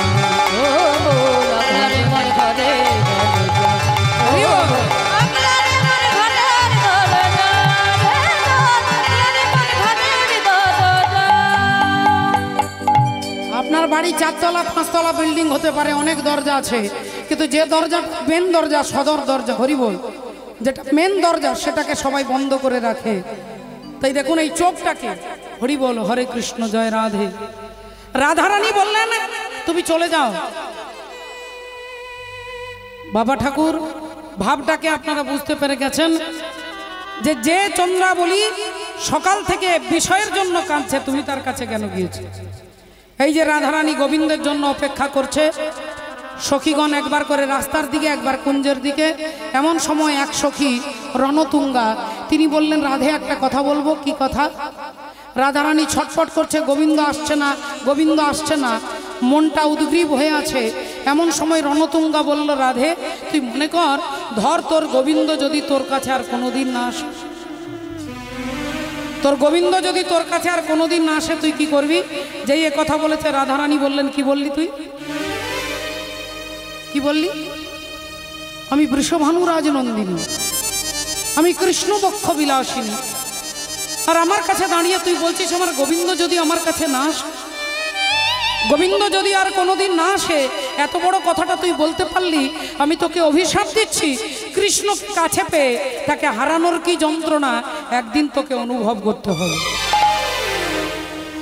কৃষ্ণকে কাছে পেয়ে তাকে হারানোর কি যন্ত্রণা একদিন তোকে অনুভব করতে হবে, অনুভব করতে হবে। রাধারানী অভিশাপ দিলেন, গেল দাপর, এলো কলি। ওই রণতুঙ্গা হলেন গোবিন্দ ঘোষ, আর গোবিন্দ ঘোষ হয়ে আজকে মহাপ্রভুকে বলছে, প্রভু আমাকে তোমার সঙ্গী করে নিতেই হবে, আমি তোমার সঙ্গী হওয়ার জন্য এসেছি। ভগবান মনে মনে ভাবলেন, তাহলে রাধারানীর দেওয়া অভিশাপটাকে তো সত্যি করতে হবে। বললেন, ঠিক আছে গোবিন্দ, তাহলে চলো আজ থেকে আমরা এই শুভ বিজয়া দশমীতে আমরা তীর্থ ভ্রমণের পথে বেরিয়ে পড়ব। তাই সমস্ত ভক্তদের সঙ্গে নিয়ে দশমীর দিনে মহাপ্রভু ভ্রমণের উদ্দেশ্যে তিনি বেরিয়ে পড়লেন। আহা ও আনন্দে নাচত সঙ্গেতে ভকত গৌর কিশোর রাজে। ও গয়ানন্দে ভকত ভকত নাচত গৌর কিশোর রাজে। ও আনন্দে নাচত সঙ্গেতে ভকত গৌর কিশোর রাজে।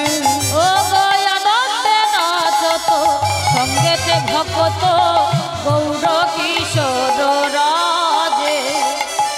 আজ প্রেমে মাতলি করে হেলা হেলি নীলাচল পুরী মাঝে। হল কলি করে হল হলি নীলাচল রই মাঝে। প্রেমে মাতলি করে হেলা হেলি নীলাচল পুরী মাঝে। কলি করে হেল হেলি নীলাচলে রই মাঝে। আজ হেরিয়া নাগরী প্রেমেতে আগরি। হেরিয়া নাগরি প্রেমেতে আগরি। হেরিয়া নাগরী প্রেমেতে আগরি। নদিয়া নাগরি প্রেমেতে আগরি। ও যে ধাইয়া চলিল বাটে, আরে হেরিয়া গৌরে পড়িল ফাপরে দূরে থাকি দেখে নাটে। আহা হেরিয়া গৌরে প্রেমেতে ফাপরে দূরেতে থাকিতে নারে।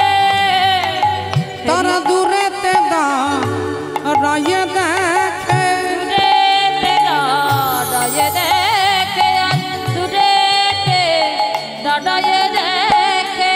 সেই অপরূপ গোরা মাধুরী। দূরেতে দাঁড়ায়ে দেখে অপরূপ গোরা মাধুরী। দূরেতে দাঁড়ায়ে দেখে সেই অপরূপ গোরা মাধুরী তাদের আনন্দ ধরে ধরে অপরূপ গোরা মাধুরী।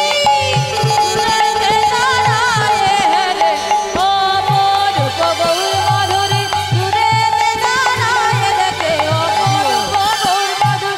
দূরেতে দাঁড়ায়ে দেখে তাদের আনন্দ ধরে ধরে। বেরিয়ে পড়লেন ভক্তদের সঙ্গে নিয়ে। হাঁটতে হাঁটতে হাঁটতে হাঁটতে দেখতে দেখতে ভক্তমণ্ডলী ভক্তিমতী মায়ের এখন মহাপ্রভু অনেকটাই লম্বা, 6.5 ফুট। মহাপ্রভুর উচ্চতা তিনি কতটা লম্বা এটা যদি জানতে হয় অনেক অনেক নিদর্শন আছে। তার মধ্যে পুরীধামে যারা আলালনাথ গেছেন তারা দেখেছেন যে একটা বিরাট পাথরের মধ্যে মহাপ্রভুর কতটা উচ্চতা, মানে তিনি কতটা লম্বা, এটা একটা পাথরটাকে দেখলে বুঝতে পারবে। এই বড় বড় চরণ চিহ্ন, 6.5 ফুট লম্বা। তা মহাপ্রভু আগে আগে যাচ্ছে, ভক্তরা পেছনে পেছনে যাচ্ছে। ভগবান একটু এগিয়ে গেছে, ভক্তরা অনেকটা পিছিয়ে গেছে। তো এমন সময় বলছে, ও প্রভু একটু দাঁড়াও না গো, আরে তোমার সঙ্গে যে আমরা হাঁটতে পারছি না, তুমি হাঁটলে আমাদেরকে ছুটতে হচ্ছে, আমরা পাচ্ছি না তোমার সঙ্গে। ও হরি বল। ভগবান বললেন ঠিক আছে তোমরা এসো, আমি আছি, এসো। মহাপ্রভু দাঁড়ালেন, ভক্তরা আবার কাছাকাছি গেলেন। এখন গোবিন্দ ঘোষকে তার কাঁধে হাত দিয়ে মহাপ্রভু যেতে যেতে বলছে, গোবিন্দ আমরা তো তীর্থ ভ্রমণের পথে বেরিয়ে পড়েছি, তা তোমার কোনো বাসনা আছে নাকি, কোনো বাসনা উদ্দেশ্য? গোবিন্দ ঘোষ বললেন সত্যি কথা বলতে কি ঠাকুর, আমার একটা অনেক দিনের বাসনা আছে। কি বাসনা? কি বাসনা আছে বলে বলে ফেলো। না না ঠাকুর, অনেক দিনের বাসনা, ছোটবেলা থেকে একটাই বাসনা। কি বাসনা? আমার বড় সাধ মনে আমি যাব বৃন্দাবনে, আর মুখে বলবো রাধা নাম, রাধা নাম। বড় সাধ মনে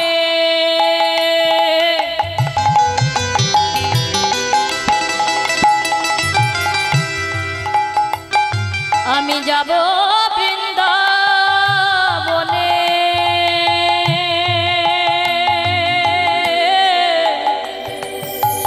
মুখে বলবো রাধা রাধা নাম।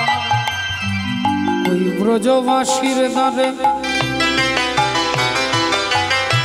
মাধুকুরি করি বেড়াইব ব্রজ ধাম।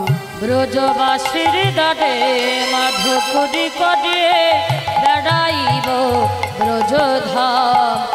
আমি ব্রজবাসীর দ্বারে মাধুকুরি করে বেড়াইব ব্রজধাম।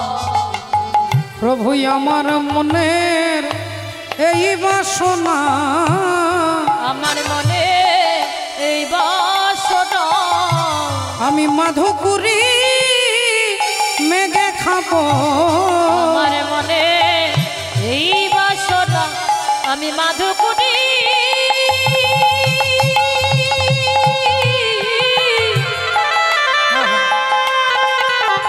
করে খাবো।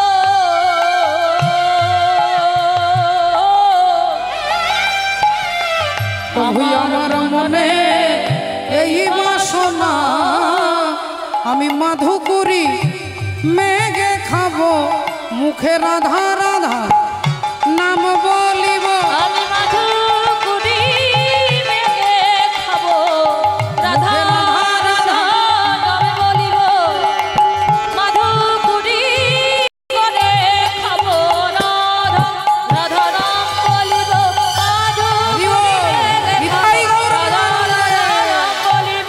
মাধুকুরি করে খাবো, আমার মনে এই বাসনা। বাহ বাহ বাহ। তোমার বাসনা একদিন পূর্ণ হবে, রাধারানী তোমাকে কৃপা করবে। এই বলে দিয়ে আবার প্রভু এগিয়ে যাচ্ছে, ভক্তরা পিছিয়ে যাচ্ছে।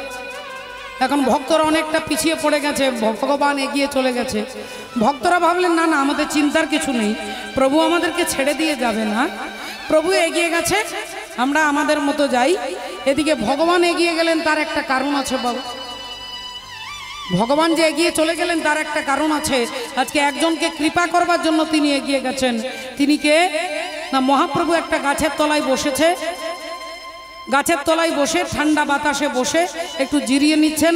এক গোয়ালা যাচ্ছে, গোয়ালা চিৎকার করতে করতে যাচ্ছে, এই যে কেউ দই নেবে গো, দই, ঘোল ঘোল নেবে, চিৎকার করছে। মহাপ্রভু সেই গোয়ালার চিৎকার শুনে ডাক দিলেন, এই যে গোয়ালা এদিকে এসো, এদিকে, এই যে ভাই তোমাকে ডাকছি, এদিকে এসো। গোয়ালা এসে দাঁড়িয়েছে। বলো ঠাকুর, কিছু বলছো? বলি তোমার কাছে দই আছে, ঘোল আছে, ক্ষীর ছড় ছানা আছে, এই তো? বললেন হ্যাঁ ঠাকুর, সবই তো আছে, তা কোনটা আপনাকে দেব বলুন। মহাপ্রভু বললেন, তোমার সব থেকে যে বড় ভাণ্ডটা, দইয়ের ভাণ্ড, সেই দইটা আমাকে দাও, সব থেকে বড় দইয়ের ভাণ্ডটা আমাকে দাও।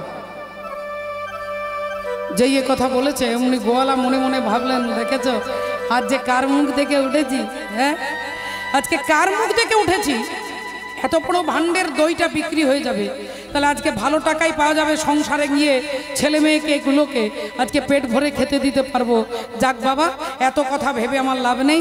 সব থেকে বড় ভাণ্ডটা খুলে আর মহাপ্রভুর হাতে ধরিয়ে দিলেন, আর প্রভুও ঢকঢক করে দই সেবা করে বললেন, আহ কি সুন্দর, বড় মিষ্টি গো, সুন্দর স্বাদ। আমি খুব খুশি হয়েছি, আমার পেট ভরে গেছে। এই না, এখন খালি ভাণ্ডটা গোয়ালার হাতে ধরিয়ে দিচ্ছে। গোয়ালা ভাণ্ডটা নিচের দিকে নামাতে যাচ্ছে, নিচের দিকে নামিয়ে যেই তাকিয়েছে, দেখছে মহাপ্রভু হেঁটে হেঁটে চলে যাচ্ছে। গোয়ালা চিৎকার করে রাখছে, এই যে ও ঠাকুর, দাঁড়াও। বলি, এক ভাণ্ড দই খেলে পয়সাটা কে দেবে? পয়সা দিতে হবে, জানো না? মহাপ্রভু বললেন, পয়সা দিতে হবে? আমি দই খেয়েছি বলে তোমাকে পয়সা দিতে হবে? যাবা, এবার কোন দেশ থেকে এসেছে? আরে এত বড় দই খেলে তোমাকে পয়সা দিতে হবে না? তো তুমি পয়সা না দিলে আমার সংসার চলবে কি করে? আমার ছেলে, আমার মেয়ে, আমার স্ত্রী, আমার বাবা, আমার মা, এদের পরিবারের দায়িত্ব আমি নিয়েছি, সংসার চলবে কি করে? তাড়াতাড়ি পয়সা বার করো, আমার এত সময় নেই, তাড়াতাড়ি বার করো, আমাকে আবার যেতে হবে। মহাপ্রভু বললেন, গোয়ালা, আমার কাছে না কোনো টাকা পয়সা নাই।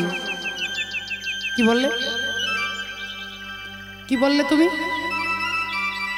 তোমার কাছে টাকা পয়সা নাই? মিথ্যে কথা বলো না বাবু, তাড়াতাড়ি বার করো, কড়ি বার করো।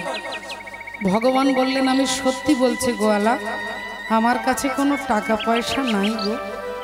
হায় হায় হায় হায় হায়, কার মুখ দেখে আমি উঠেছি? হ্যাঁ, কার মুখ দেখে উঠেছি? আজ আমার এত বড় ক্ষতি হয়ে গেল। তা বলি, তোমার যদি তৃষ্ণা পেয়েছিল, তুমি আমার কাছে জল চাইলে না কেন? তুমি জল খেতে পারতে তোমার কাছে যখন টাকা নেই। হায় হায় হায় হায়, আমার সংসার কি হবে? আমার ছেলে মেয়েগুলো বসে আছে, আমার এত বড় ক্ষতি হয়ে গেল, এত লোকসান হয়ে গেল, মাথা চাপড়াচ্ছে আর কাঁদছে। মহাপ্রভু বলছে, দেখেছো কিরকম সংসারের জন্য কাঁদছে? হ্যাঁ, সংসারের জন্য কিরকম কাঁদছে দেখো। ये जगत बड़ा दुखदाई,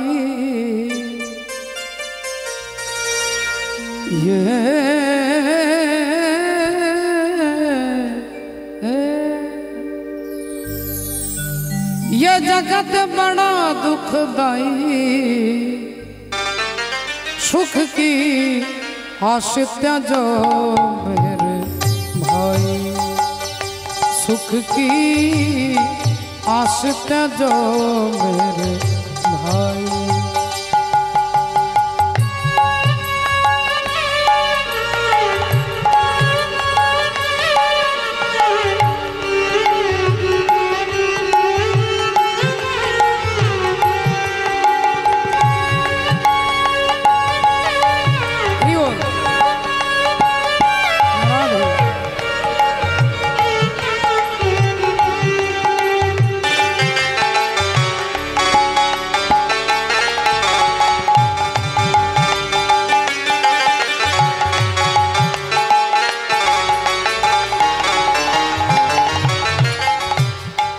ভক্তিমতী মায়েরা, আমার আপনাদের আমাদের কথা বাদ দিন, বড় বড় যারা সিনেমা স্টার, আপনারা দেখেছেন কত কত কত সিনেমার অভিনেতা অভিনেত্রী গলায় দড়ি দিয়ে বিষ খেয়ে আত্মহত্যা করছে। আচ্ছা, একটু ভালো করে ভেবে দেখুন, তাদের টাকার অভাব নেই, তাদের বন্ধু বান্ধবীর অভাব নেই, তাদের মজ মস্তিরও অভাব নেই, তারা যেখানে খুশি যেতে পারে, তাদের সমস্ত স্বাধীনতা আছে, অথচ তারা ডিপ্রেশন ভোগ করছে, হতাশা ভোগ করছে, ডিপ্রেশনে চলে গেছে। এর কারণটা কি? আমরা তো ভাবি আমরা কোনো দুঃখে জ্বালায় যন্ত্রণায় মানুষ কষ্ট পায়, এত আনন্দ, এত ফুর্তি, এত কিছু খাওয়া দাওয়া, এত বিলাস ব্যসনে থাকা, তথাপিও তারা আত্মহত্যা করছে। এর কারণটা কি? না, কারণটা হচ্ছে ভগবানকে ভুলে যাওয়া। কৃষ্ণ ভুলিয়া জীব অনাদি বহির্মুখ, অতএব মায়া তারে দেয় সংসার আদি দুঃখ। যখনই আমরা ভগবানকে ভুলে যাই তখন ওই বিষয় আমাকে বিষের যন্ত্রণা দেয়। তাই গানের মধ্যে বলছে, ये जगत बड़ा दुखदाई, ये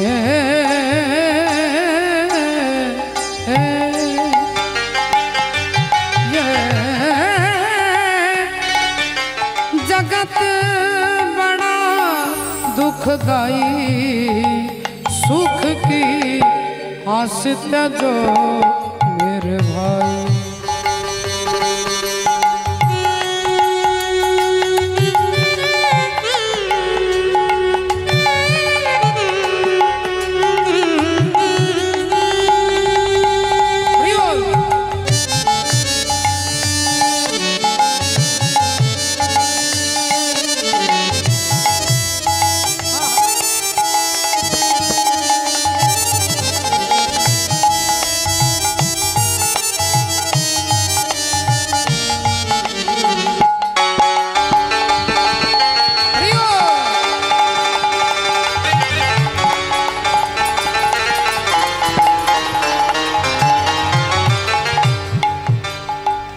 झूठे रिश्ते झूठे नाते किसका कौन हुआ है, किसका कौन हुआ है, कब बाजी उल्टी पड़ जाए, जीवन एक जुआ है, जीवन एक जुआ है।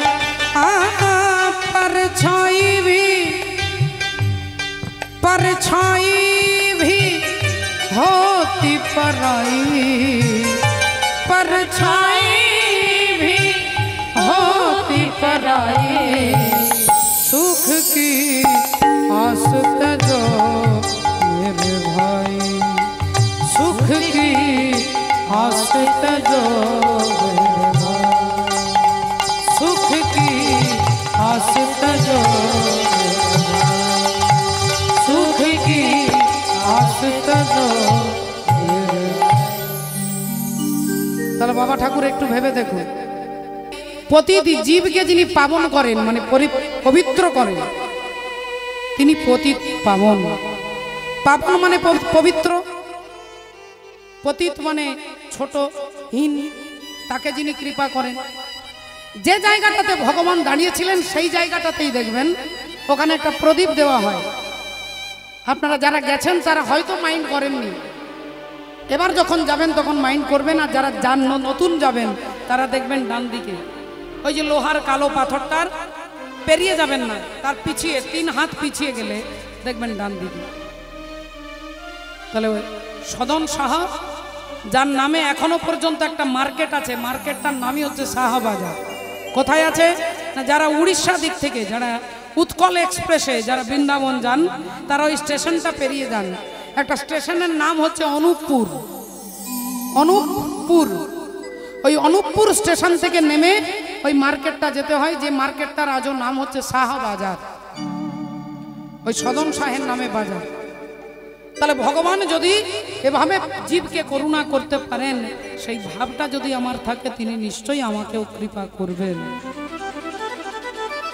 তাহলে আজকে গোয়ালা কাঁদছে, আমার ছেলে আছে, আমার মেয়ে আছে।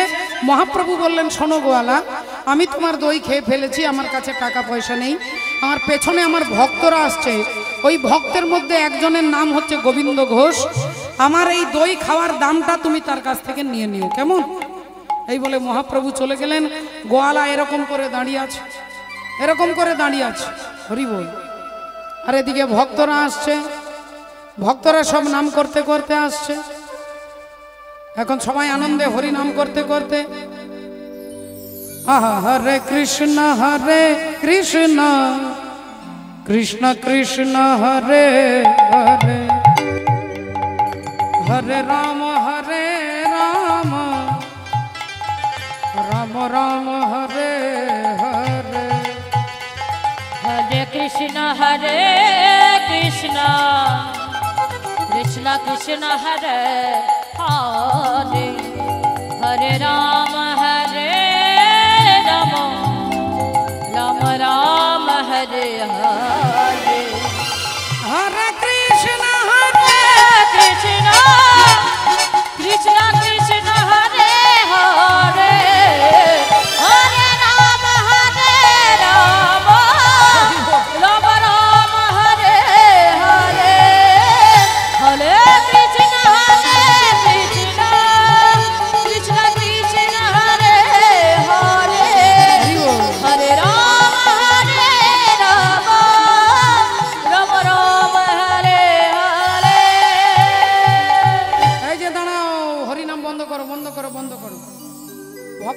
হয়ে গেছে, এ আবার কে রে বাবা, রাস্তা আগলে দাঁড়িয়েছে, কি ব্যাপার?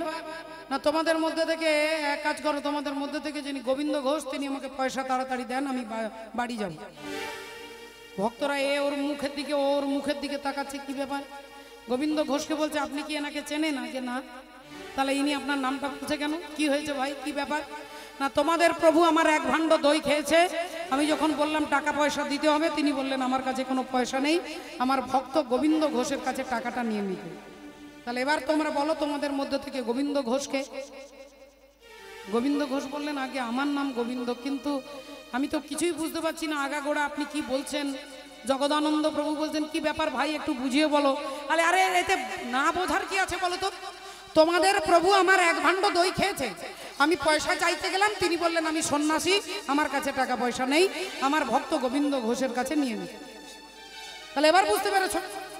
জগদানন্দ প্রভু বললেন আমাদের প্রভু যে তোমার দই খেয়েছে তার প্রমাণ কি? আমাদের প্রভু দেখতে কেমন? ও যে নবীন যৌবন গলিত কাঞ্চন কোটি তটে রাঙাবাস রাঙাবাস। নবীন যৌবন কাঞ্চন কোটি তটে রাঙাবাস।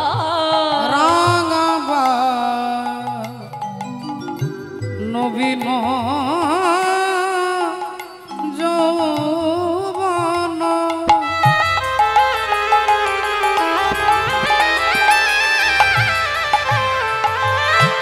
গলিত কাঞ্চন আর কোটি তটে রাঙাবাস রাঙাবাস। নবীন যৌবন গলিত কাঞ্চন কোটি তটে রাঙাবাস।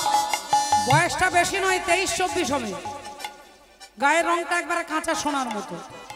বলেন 23-24 বছর অনেকের হতে পারে, গায়ের রংটা ফর্সা অনেকের হতে পারে, কিন্তু আমাদের প্রভুই তার প্রমাণ কি? ও যে হা কৃষ্ণ বলিয়া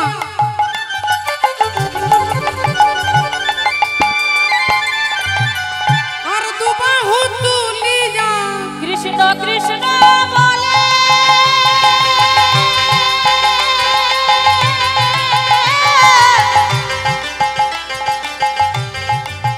হা কৃষ্ণ দয়া কর বলে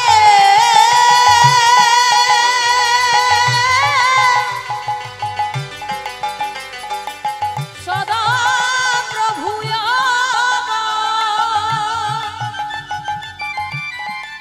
কৃষ্ণ নাম বিনা জানে না সে।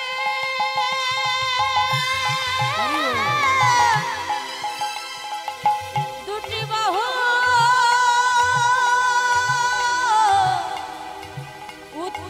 উত্তোলন করে হা কৃষ্ণ বলিয়া দুবাহু তুলিয়া ওগো নাচিয়া নাচিয়া যাই গো, নাচিয়া নাচিয়া যাই। হা কৃষ্ণ বলিয়া দুবাহু তুলিয়া নাচিয়া নাচিয়া যায় গো, নাচিয়া নাচিয়া যায়। শ্রদ্ধেয় বাবা ঠাকুর ভক্তিমতী মায়েরা প্রতি বছরের মতো আরো নতুন আরো অনেক অনেক উন্নতি এই হরিবাসরের আপনারা সবাই অনুভব করছেন, উপলব্ধি করছেন। বিশাল উন্নতি, বিশাল হরিবাসর, আপনাদের মতো সাধুগুরু বৈষ্ণবের উপস্থিতি একে আরো বেশি মহিমান্বিত করেছেন। তাই এই মহিমাকে ধরে রাখবার জন্য আপনাদের সাধুগুরু ভক্তের কৃপা, সাহায্য, আশীর্বাদ প্রয়োজন। এই কমিটির দাদা ভাইরা আপনাদের কাছে ভিক্ষার আঁচল নিয়ে যাবে। আপনারা যতটুকু পারবেন সাধুগুরু ভক্তের সেবার নিমিত্তে যতটুকু পারবেন একটু সাহায্য করবেন। নিতাই গৌর প্রেমানন্দে হরি হরি হরি বলি। কাঁচা সোনা কাঁচা সোনা কাঁচা সোনা কাঁচা সোনা দেখে মনে হলো যেন কাঁচা সোনা। দেখে মনে হলো যেন কাঁচা সোনা, দেখে মনে হলো কাঁচা সোনা। আমি এমন রূপের মানুষ দেখি নাই, দেখে মনে হলো কাঁচা সোনা আমি এমন রূপে মানুষ দেখি নাই দেখে মনে হলো কাঁচা সোনা। হরিব। ও আচ্ছা আচ্ছা আচ্ছা, এতক্ষণ পরে বুঝলাম তাহলে আমাদের প্রভু তোমার দই খেয়েছে। তা গোয়ালা, আমাদের প্রভু যেমন সন্ন্যাসী, তার কাছে যেমন কোনো টাকা পয়সা নেই, জানো গোয়ালা, আমরাও তো প্রভুর সঙ্গী, তাই আমাদের কাছে কোনো টাকা পয়সা নাই গো, আমাদের কাছে কোনো টাকা পয়সা নেই। হায় হায় হায়, একে আমার টাকা গেল, আমার ক্ষতি হলো, আমার সময় নষ্ট হলো। হায় হায় হায়, আজকে যে কার মুখ দেখে উঠেছি, আমার দিনটাই নষ্ট হয়ে গেল। যাও যাও, তোমরা যাও।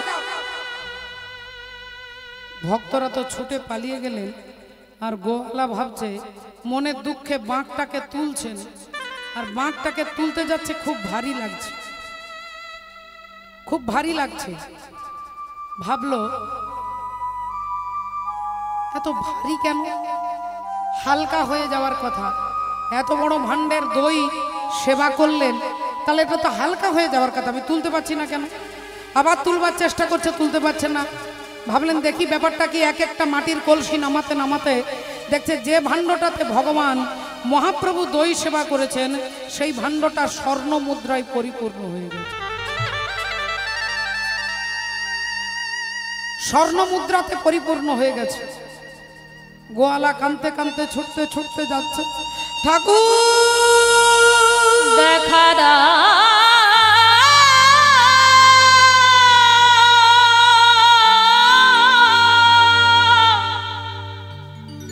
কোন রূপে এসেছিলে,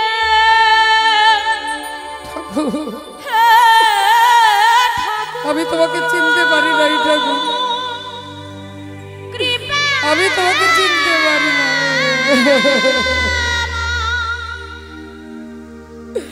দেখা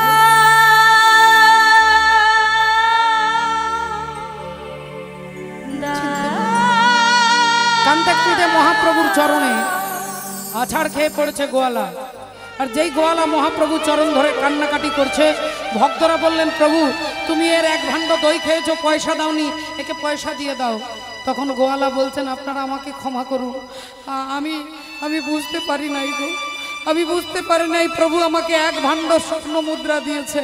বলে তাহলে তো তোমার ভালো, বাড়ি নিয়ে যাও, আর কোনোদিন দধি দুগ্ধ ছানা বিক্রি করতে হবে না, পায়ের উপর পা রেখে তুমি খেতে পারবে, যাও।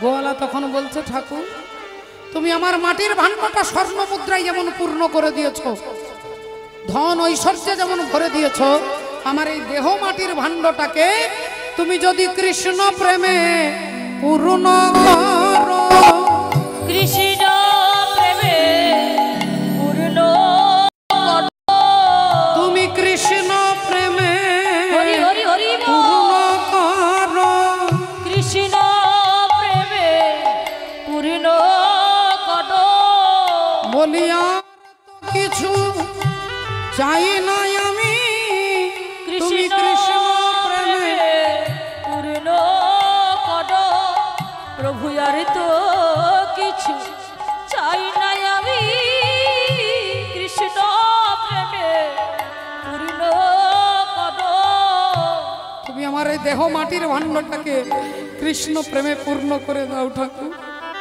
কৃষ্ণ প্রেমে পূর্ণ করে দাও।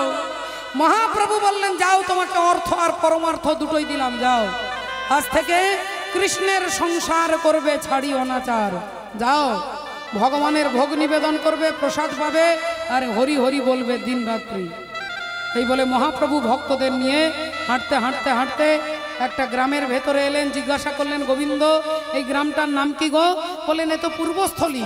বললেন যাও গোবিন্দ যাও, আজকের রাত্রিটা এই পূর্বস্থলীতে আমরা থাকবো, তুমি সমস্ত ভক্তের সেবার আয়োজন করো। এই বলে দিয়ে প্রভু তো বসলেন একটা গাছের তলায়। গোবিন্দ ঘোষ মাথায় হাত, সর্বনাশ, এ তো প্রভু তো শুধু বলে দিয়ে খালাস, এত ভক্তের সেবার আয়োজন করব কি করে? পকেটে টাকা নেই, চাল ডাল কিছু নেই, এত সেবার আয়োজন করব কি করে? গোবিন্দ ঘোষ গালে হাত দিয়ে চিন্তা করছে। ঠাকুর অনুকূল চন্দ্র বলছেন ভাবছো বসে চলবে কিসে, তুমি ভাববার কে? যার ভাবনা তিনি ভাবছে তুমি ভাবো তাকে। তিনি গালে হাত দিয়ে ভাবছে এত ভক্তের আয়োজন কোথা থেকে করব। আর পূর্বস্থলীর মাটিতে এসেছেন মহাপ্রভু, অগণিত ভক্তরা, কেউ ক্ষীর সর ছানা মাখন দই পরমান্ন, কেউ মোচার ঘণ্ট, কেউ অন্ন, কেউ শুক্তো, কেউ শাক, যে যার বাড়িতে যা পেরেছে সব নিয়ে আসছে প্রভুকে সেবা দেবে বলে। এত খাবার এনেছে যে বসে বসে 10 দিন যদি খায় সেটা শেষ হবে না। গোবিন্দ ঘোষের ভাবলেন যাক বাবা, আমি টেনশন থেকে মুক্তি হলাম। সবাই আগে মহাপ্রভুকে সেবা দিয়ে ভক্তদেরকে প্রসাদ দিয়ে নিজে প্রসাদ পেয়ে এমন সময় মহাপ্রভু কি করলেন, মা গোবিন্দ ঘোষের কাছে এসে দাঁড়িয়েছে। অন্তরে জানিয়া হরি কহিলেন চাতুরি করি, অন্তরে জানিয়া হরি রহিলেন চাতুরি করি, অন্তরে জানিয়া হরি কহিলেন চাতুরি করি, অন্তরে জানিয়া হরি কহিলেন চাতুরি করি। একটি হরি তো কি দাও না মোরে, হরি তোকে দাও না মোরে, হরি তোকে দাও না মোরে, একটি হরি তো কি দাও না মোরে। হরি তোকে দাও না এই যে মোরে। মুখশুদ্ধি, হরি তো কি দাও না গো, গোবিন্দ দাও না। গোবিন্দ ঘোষ বললেন প্রভু তুমি একটু দাঁড়াও, আমি এক্ষুনি পাশের গ্রাম থেকে হরিতকি ভিক্ষে করে নিয়ে আসছি। এই বলে 3 কিলোমিটার ছুটলেন। একটা হরিতকি রাস্তায় আনতে আনতে ভাবলেন যেতে 3 আসতে 3, 6 কিলোমিটার। তা কালকে যখন প্রভু সেবার পরে মুখশুদ্ধি চাইবে, তাহলে কালকে আর আমি এত দূর আসবো কেন? এই গোটা হরিতকিটাকে ভেঙে অর্ধেকটা আঁচলে বেঁধে রাখলেন আর অর্ধেকটা নিয়ে মহাপ্রভুর হাতে দিলেন। প্রভু আজকে কিছুই বললেন না, অর্ধেক হরিতকি সেবা করলেন ভক্তদের নিয়ে। পরের দিন সকালবেলায় আবার হাঁটতে হাঁটতে বেরিয়ে পড়লেন। পথ চলিতে আর বলিতে, পথ চলিতে আর বলিতে, পথ চলিতে আর বলিতে, পথ চলিতে আর বলিতে। তোমরা গাহো গাহো কৃষ্ণ নাম, মধু নাম হরি নাম, মুখে গাহ গাহ কৃষ্ণ নাম, হরি নাম মধুর নাম, পথ চলিতে আর বলিতে, পথ চলিতে আর বলিতে, পথ চলিতে আর বলিতে। পথ চলিতে আর বলিতে। ও গোবিন্দ, এ আমরা কোথায় এলাম গো? গোবিন্দ ঘোষ একটু মিষ্টি হেসে বললেন ঠাকুর এ হচ্ছে অগ্রদ্বীপ। বললেন যাও আজকে অগ্রদ্বীপের মাটিতেই আজকে রাত্রিটা আমরা থাকবো, তুমি সেবার আয়োজন করো। গতকালকে একটা টেনশন ছিল, কিন্তু আজকে গোবিন্দ ঘোষের কোনো টেনশন নেই, কারণ জানে যে প্রভুর সেবার ব্যবস্থা প্রভু নিজেই করবেন। তিনি তার সেবার ব্যবস্থা তিনি নিজেই করেন, কাউকে নিমিত্ত কারণ করে। এই মন্দির কেউ তৈরি করছেন না, যারা দান করছেন তাদেরকে ভগবান নিমিত্ত করে তাদের অর্থটা তিনি নিজের সেবায় লাগাচ্ছেন। কিন্তু মন্দির করাচ্ছেন তিনি, মন্দির করছেন তিনি, কীর্তন করাচ্ছেন তিনি, কীর্তন করছেন তিনি, কীর্তন শোনেনও তিনি। তাই গোবিন্দ ঘোষের আজকে কোনো চিন্তা নেই। আবার ভক্তরা সবাই প্রসাদ এনে দিলেন, সেবার দ্রব্য এনে দিলেন, মহাপ্রভু সেবা করলেন। এইবার কি করছেন, ঠিক সকলের সেবা হয়ে গেছে, মহাপ্রভু এসে হাতটা পেতেছে, একটি হরিত কি দাও না মোরে, হরি তোকে দাও না ভরে, হরি তোকে দাও না ভরে, হরি তোকে দাও না ভরে, আমার ভোজনে রয় অবশেষে, হরি তোকে দাও না ভরে, ভোজনে রয় অবশেষে, হরি তোকে দাও না ভরে, আমার ভোজনে রয় অবশেষে হরিত কি দাও না মোরে। ভোজনে রয় অবশেষে, হরি তোকে দাও না ভরে। কই দাও, দাঁড়াও দাঁড়াও দাঁড়াও ঠাকুর, কালকে মুখশুদ্ধি দিতে গিয়ে 2 ঘন্টা দেরি হয়েছে, কিন্তু আজকে 2 মিনিটও দেরি হবে না। এই বলে আঁচলটা খুলে অর্ধেক হরিতকি নিয়ে মহাপ্রভুর হাতে দিয়েছে। আর মহাপ্রভু হরিতকিটাকে একবার দেখছে, একবার গোবিন্দ ঘোষকে তাকাচ্ছে, একবার হরিতকি একবার গোবিন্দ ঘোষের দিকে। গোবিন্দ বললেন প্রভু কি হয়েছে? বললেন বাহ, তা কালকে যখন মুখশুদ্ধি চেয়েছিলাম তুমি 2 ঘন্টা দেরি করেছিলে, আজকে এত তাড়াতাড়ি পেলে কোথা থেকে? বললেন প্রভু গতকালকে একটা গোটা হরিতকি অর্ধেকটা ভেঙে রেখে দিয়েছিলাম আজকের জন্য। ভগবান বললেন বাহ, চমৎকার চমৎকার চমৎকার, খুব ভালো। আমি আজকে কি খাবো তুমি গতকাল থেকে তা সঞ্চয় করে রেখেছ। ঠাকুর, আমি কি কিছু অন্যায় করে ফেলেছি? না না না না, তুমি অন্যায় করোনি, অন্যায় করেছি তো আমি। দোষ তো আমি করেছি, তোমাকে আমার সঙ্গী করে নিয়েছি, তোমাকে আমার সঙ্গী করে নিয়েছি, এটাই আমার সব থেকে বড় ভুল। ঠাকুর, তুমি আমাকে ক্ষমা করো দয়াময়, তুমি আমাকে ক্ষমা করো। গোবিন্দ, সন্ন্যাসীর ধর্ম নহে সঞ্চয় বাসনা। সন্ন্যাসী যারা ধর্ম অবলম্বন করেছেন তাদের কোনো ব্যাংক ব্যালেন্স, দুপুরে খাওয়ার পরে রাত্রে কি খাবো সেই রাত্রের খাবারটা আপনি সঞ্চয় যদি করেন, সন্ন্যাস ধর্ম থেকে আপনি পতিত হয়ে গেলেন।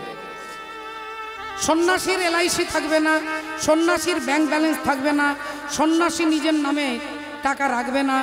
সন্ন্যাসীর ধর্ম এতটাই কঠিন, তাই মহাপ্রভু বলছেন কলিযুগে সন্ন্যাস নিষিদ্ধ, সন্ন্যাস ধর্ম রাখতে পারবে না। সন্ন্যাসীর ধর্ম নহে সঞ্চয় বাসনা, আর তেই কারণে আমি তোমায় দিলাম নির্বাসন। ঠাকুর, আমার ভুল হয়ে গেছে দয়াময়, আমার ভুল হয়ে গেছে, আমাকে তুমি ক্ষমা করো ঠাকুর, আমাকে তুমি ক্ষমা করো। ছাড়ো গোবিন্দ, আমার পাগুলো ছাড়ো।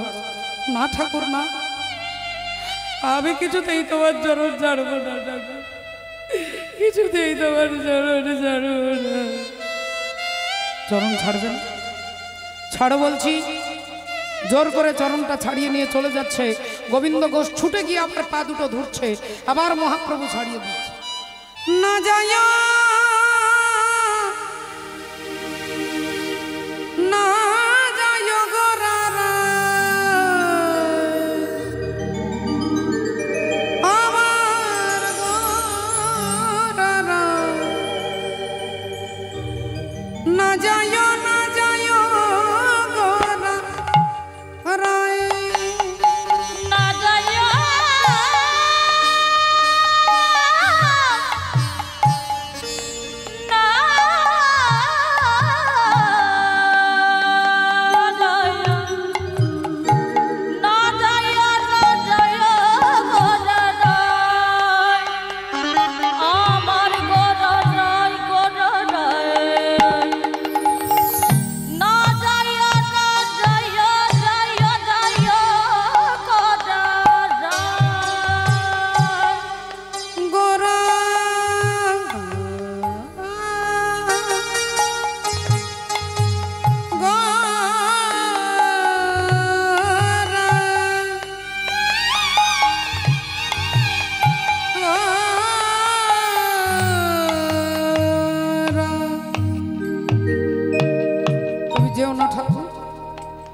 আমাকে ফেলে যেও না ঠাকুর, আমাকে তুমি।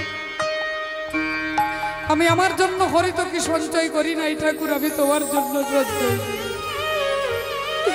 আমি তোমার জন্য সঞ্চয় করেছি, আমাকে ফেলে দিয়ে তুমি যেও না ঠাকুর। না যায় না যায় গোরা রায়, আমার গোরা রায়, না যায় না যায় গোরা রায়, গোরা রায়, না যায় না যায় গোরা রায়, গোরা রায়, না যায় না যায় গোরা রায়। ভক্তিমতীময় মহাপ্রভু বারবার চরণটা ছাড়িয়ে নিয়ে চলে যাচ্ছে। গোবিন্দ ঘোষ বলছে চলে যাও ঠাকুর, চলে যাও। তুমি কি ভেবেছো তোমাকে ছাড়া আমি বাঁচতে পারবো না?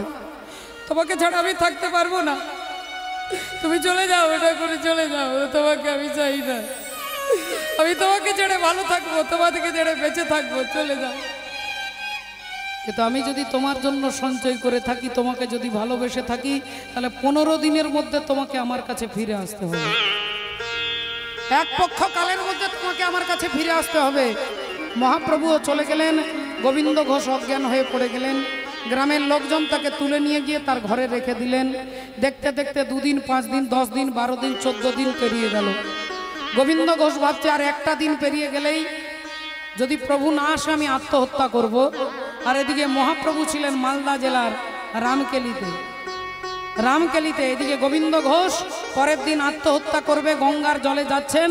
আজ গৌর গৌর গৌর বলে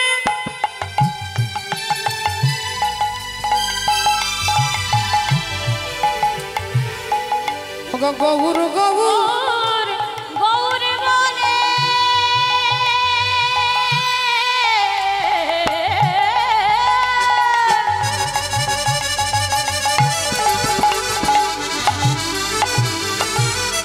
গঙ্গার জলেতে ঝাঁপ দিল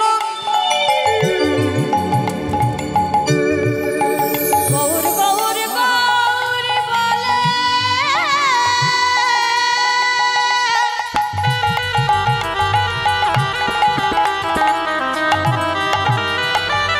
হে গৌর কৃপা করো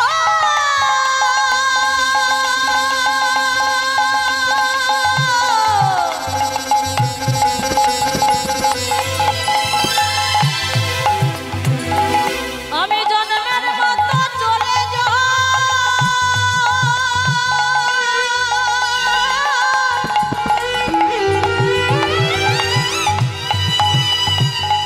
হে কৃপা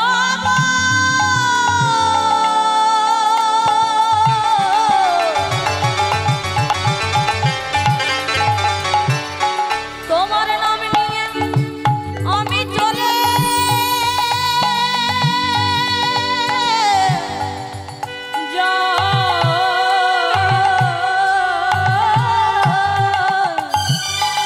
গৌর গৌর গৌর বলে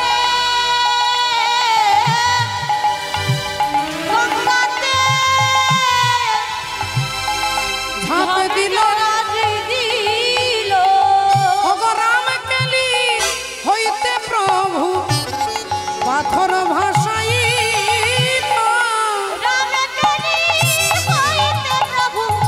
পাথর ভাষাইল রাম কেলি হইতে প্রভু পাথর ভাষাইল যেই পাথরটা ভাসিয়ে দিলেন, পাথরটা ভাসতে ভাসতে এখানে গোবিন্দ ঘোষ আত্মহত্যা করতে যাবে। পাথরটা এসে তার মাথাটাকে স্পর্শ করছে।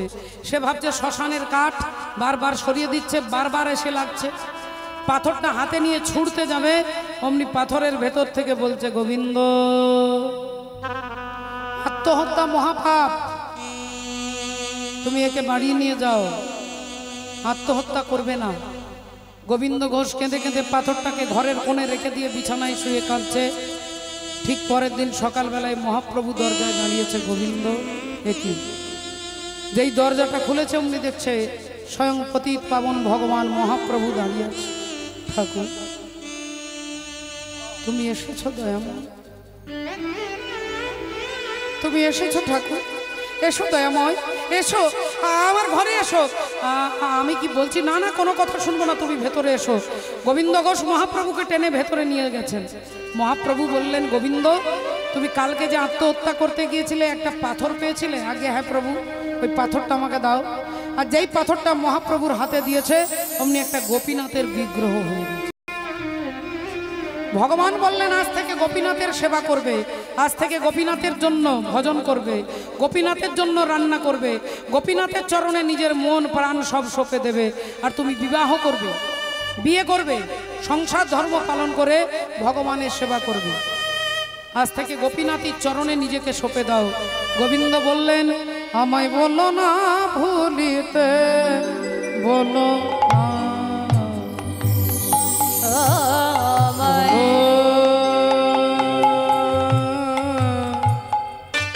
বলো না, বলো না, বলো না, বলো না, বলো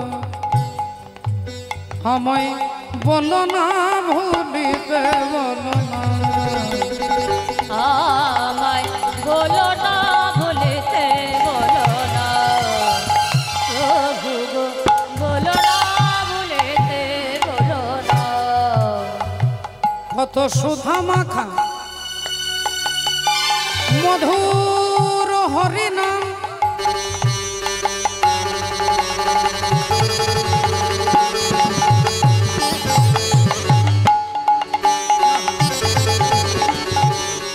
কত সুধা মাখা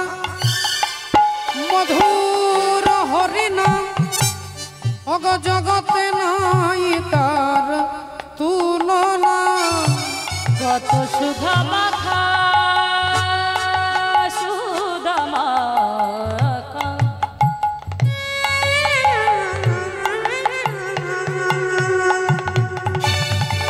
কত সুধা মাখা, কত সুধা মাখা মাখা যাচ্ছে।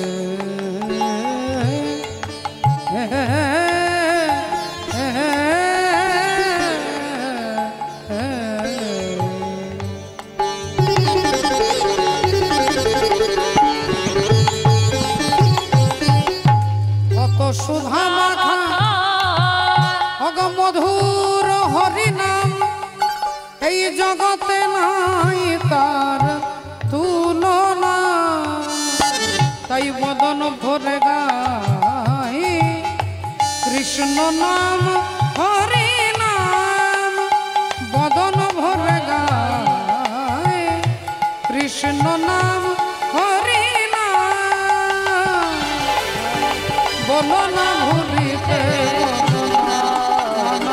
বলো না ভুলিতে না, বলো না ভুলিতে না, বলো না ভুলিতে বলো না। দেখো দেখো গোবিন্দ, ওই গোপীনাথের মধ্যেই আমি রইলাম। তুমি বিবাহ করো, সংসার ধর্ম করো না ঠাকুর, তোমাকে আমার ঘরে থাকতে হবে। মহাপ্রভুকে তালা বন্ধ করে দিয়ে যেই পিছন ফিরেছে অমনি দেখছে মহাপ্রভু বাইরে দাঁড়িয়ে আছে। ভগবান বললেন ওই গোপীনাথের মধ্যেই আমি রইলাম, গোপীনাথ রূপে আমি তোমার ঘরে রইলাম। এই বলে ভগবান চলে গেলেন।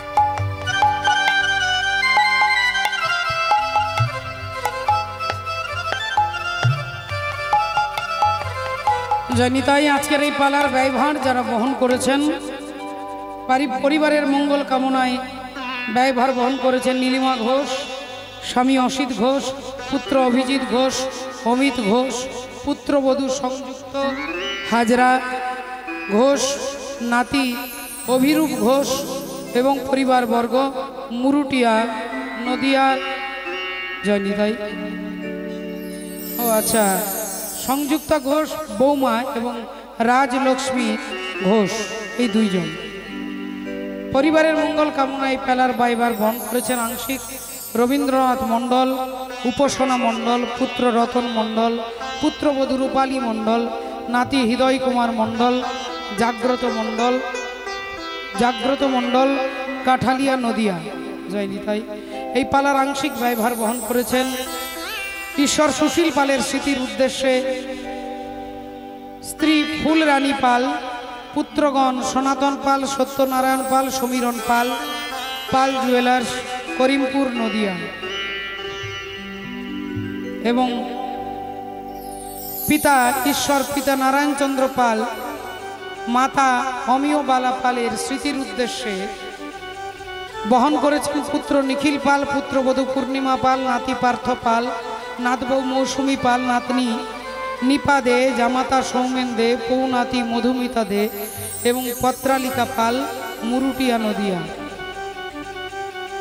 পিতা ঈশ্বর জিতেন্দ্রনাথ বিশ্বাস, মাতা বন্দনা বিশ্বাসের স্মৃতির উদ্দেশ্যে বহন করেছেন পুত্র মহাদেব, বাসুদেব এবং জয়দেব, সুনীল বিশ্বাস, পুত্রবধূ চাইনা তাপসী ববিতা, নাতি বুদ্ধদেব জয়ন্ত, নাতনি জয়িতা তন্দ্রিমা, গোপালপাড়া নদিয়া। জয় নিতাই। এনারা যারা এই পালার ব্যয়ভার বহন করেছেন, এনাদের ইচ্ছে তখনই পূর্ণ হবে যখন আপনারা প্রাণ ভরে আশীর্বাদ করবেন। তাই আশীর্বাদ স্বরূপ একবার আমরা সবাই জয়ধ্বনি দেব নিতাই গৌর প্রেমানন্দে। হরি হরি হরি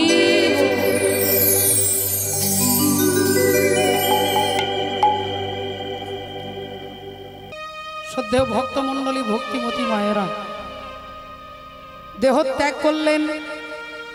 অন্তিমকালে ভগবান ভক্তকে কথা দিয়েছেন আমি পিণ্ডদান করব, তাই আজকে ভগবান পিণ্ডদান করছেন পিতার উদ্দেশ্যে। আজও আপনারা বর্ধমান জেলায় চৈত্র মাসের সংক্রান্তিতে যদি কেউ যান, সেখানে দেখবেন লক্ষ লক্ষ ভক্তের সমাগম অগ্রদ্বীপে, যেখানে আজও পর্যন্ত 500 বছর আগে গোবিন্দ ঘোষ তিনি চলে গেছেন, 500 বছর পরেও 2025 সালেও ভগবান ভক্তের হয়ে পিণ্ডদান করছে। দাঁড়াইল গোপীন অগপিণ্ড হাতে করে দাঁড়াইল গোপীন পিণ্ড হাতে করে দাঁড়াইল গোপীন আজ পিতৃকার্য সাধিবারে আমার গোপীনাথ পিণ্ড করে, সে যে ভক্তেরই ভগবান, সে যে ভক্তেরি ভগবান। ভগ ভক্ত বাঞ্ছা পূর্ণ করে দাঁড়াইল গোপীনাথ পিণ্ড হাতে করে দাঁড়াইল গোপীনাথ। তাহলে বাবা ঠাকুর আজও পর্যন্ত ভক্তের হয়ে ভগবান পিণ্ডদান করছে। তার যদি ছেলে বেঁচে থাকতো কতদিন পিণ্ডদান করতো? 50 বছর, 60 বছর, 100 বছর, এর বেশি তো নয়। কিন্তু ভগবানকে যদি কেউ পুত্র মনে করেন, বলে যতদিন চন্দ্র সূর্য থাকবে ভক্তের মর্যাদা ততদিন উজ্জ্বল জল জল করবে। বাবা রাধে রাধে, নিতাই গৌর সীতানাথ প্রেমানন্দে হরি। তাই আজ ভক্ত আর ভগবানের মিলন হইল, ভক্তের ভগবানের মিলন হইল। এবার প্রেমানন্দে বাহু তুলে হরি হরি বলো, ও প্রেমানন্দে বাহু তুলে হরি হরি বলো। সবে মিলে জয় দাও বলো হরি হরি। সবে মিলে জয় দাও বলো হরি হরি। হরি নামের প্রভাবে ভব সিন্ধু যাবে তরি, নামের প্রভাবে ভব সিন্ধু যায় তরি। জয় রাধে রাধা গোবিন্দ জয় জয় রাধে রাধা গোবিন্দ জয় জয় রাধে রাধা গোবিন্দ জয় জয় রাধে রাধা গোবিন্দ জয় জয় রাধে রাধা গোবিন্দ জয় জয় নিতাই গৌর রাধা প্রেমানন্দে। গোবিন্দ জয় জয় রাধে রাধা গোবিন্দ জয়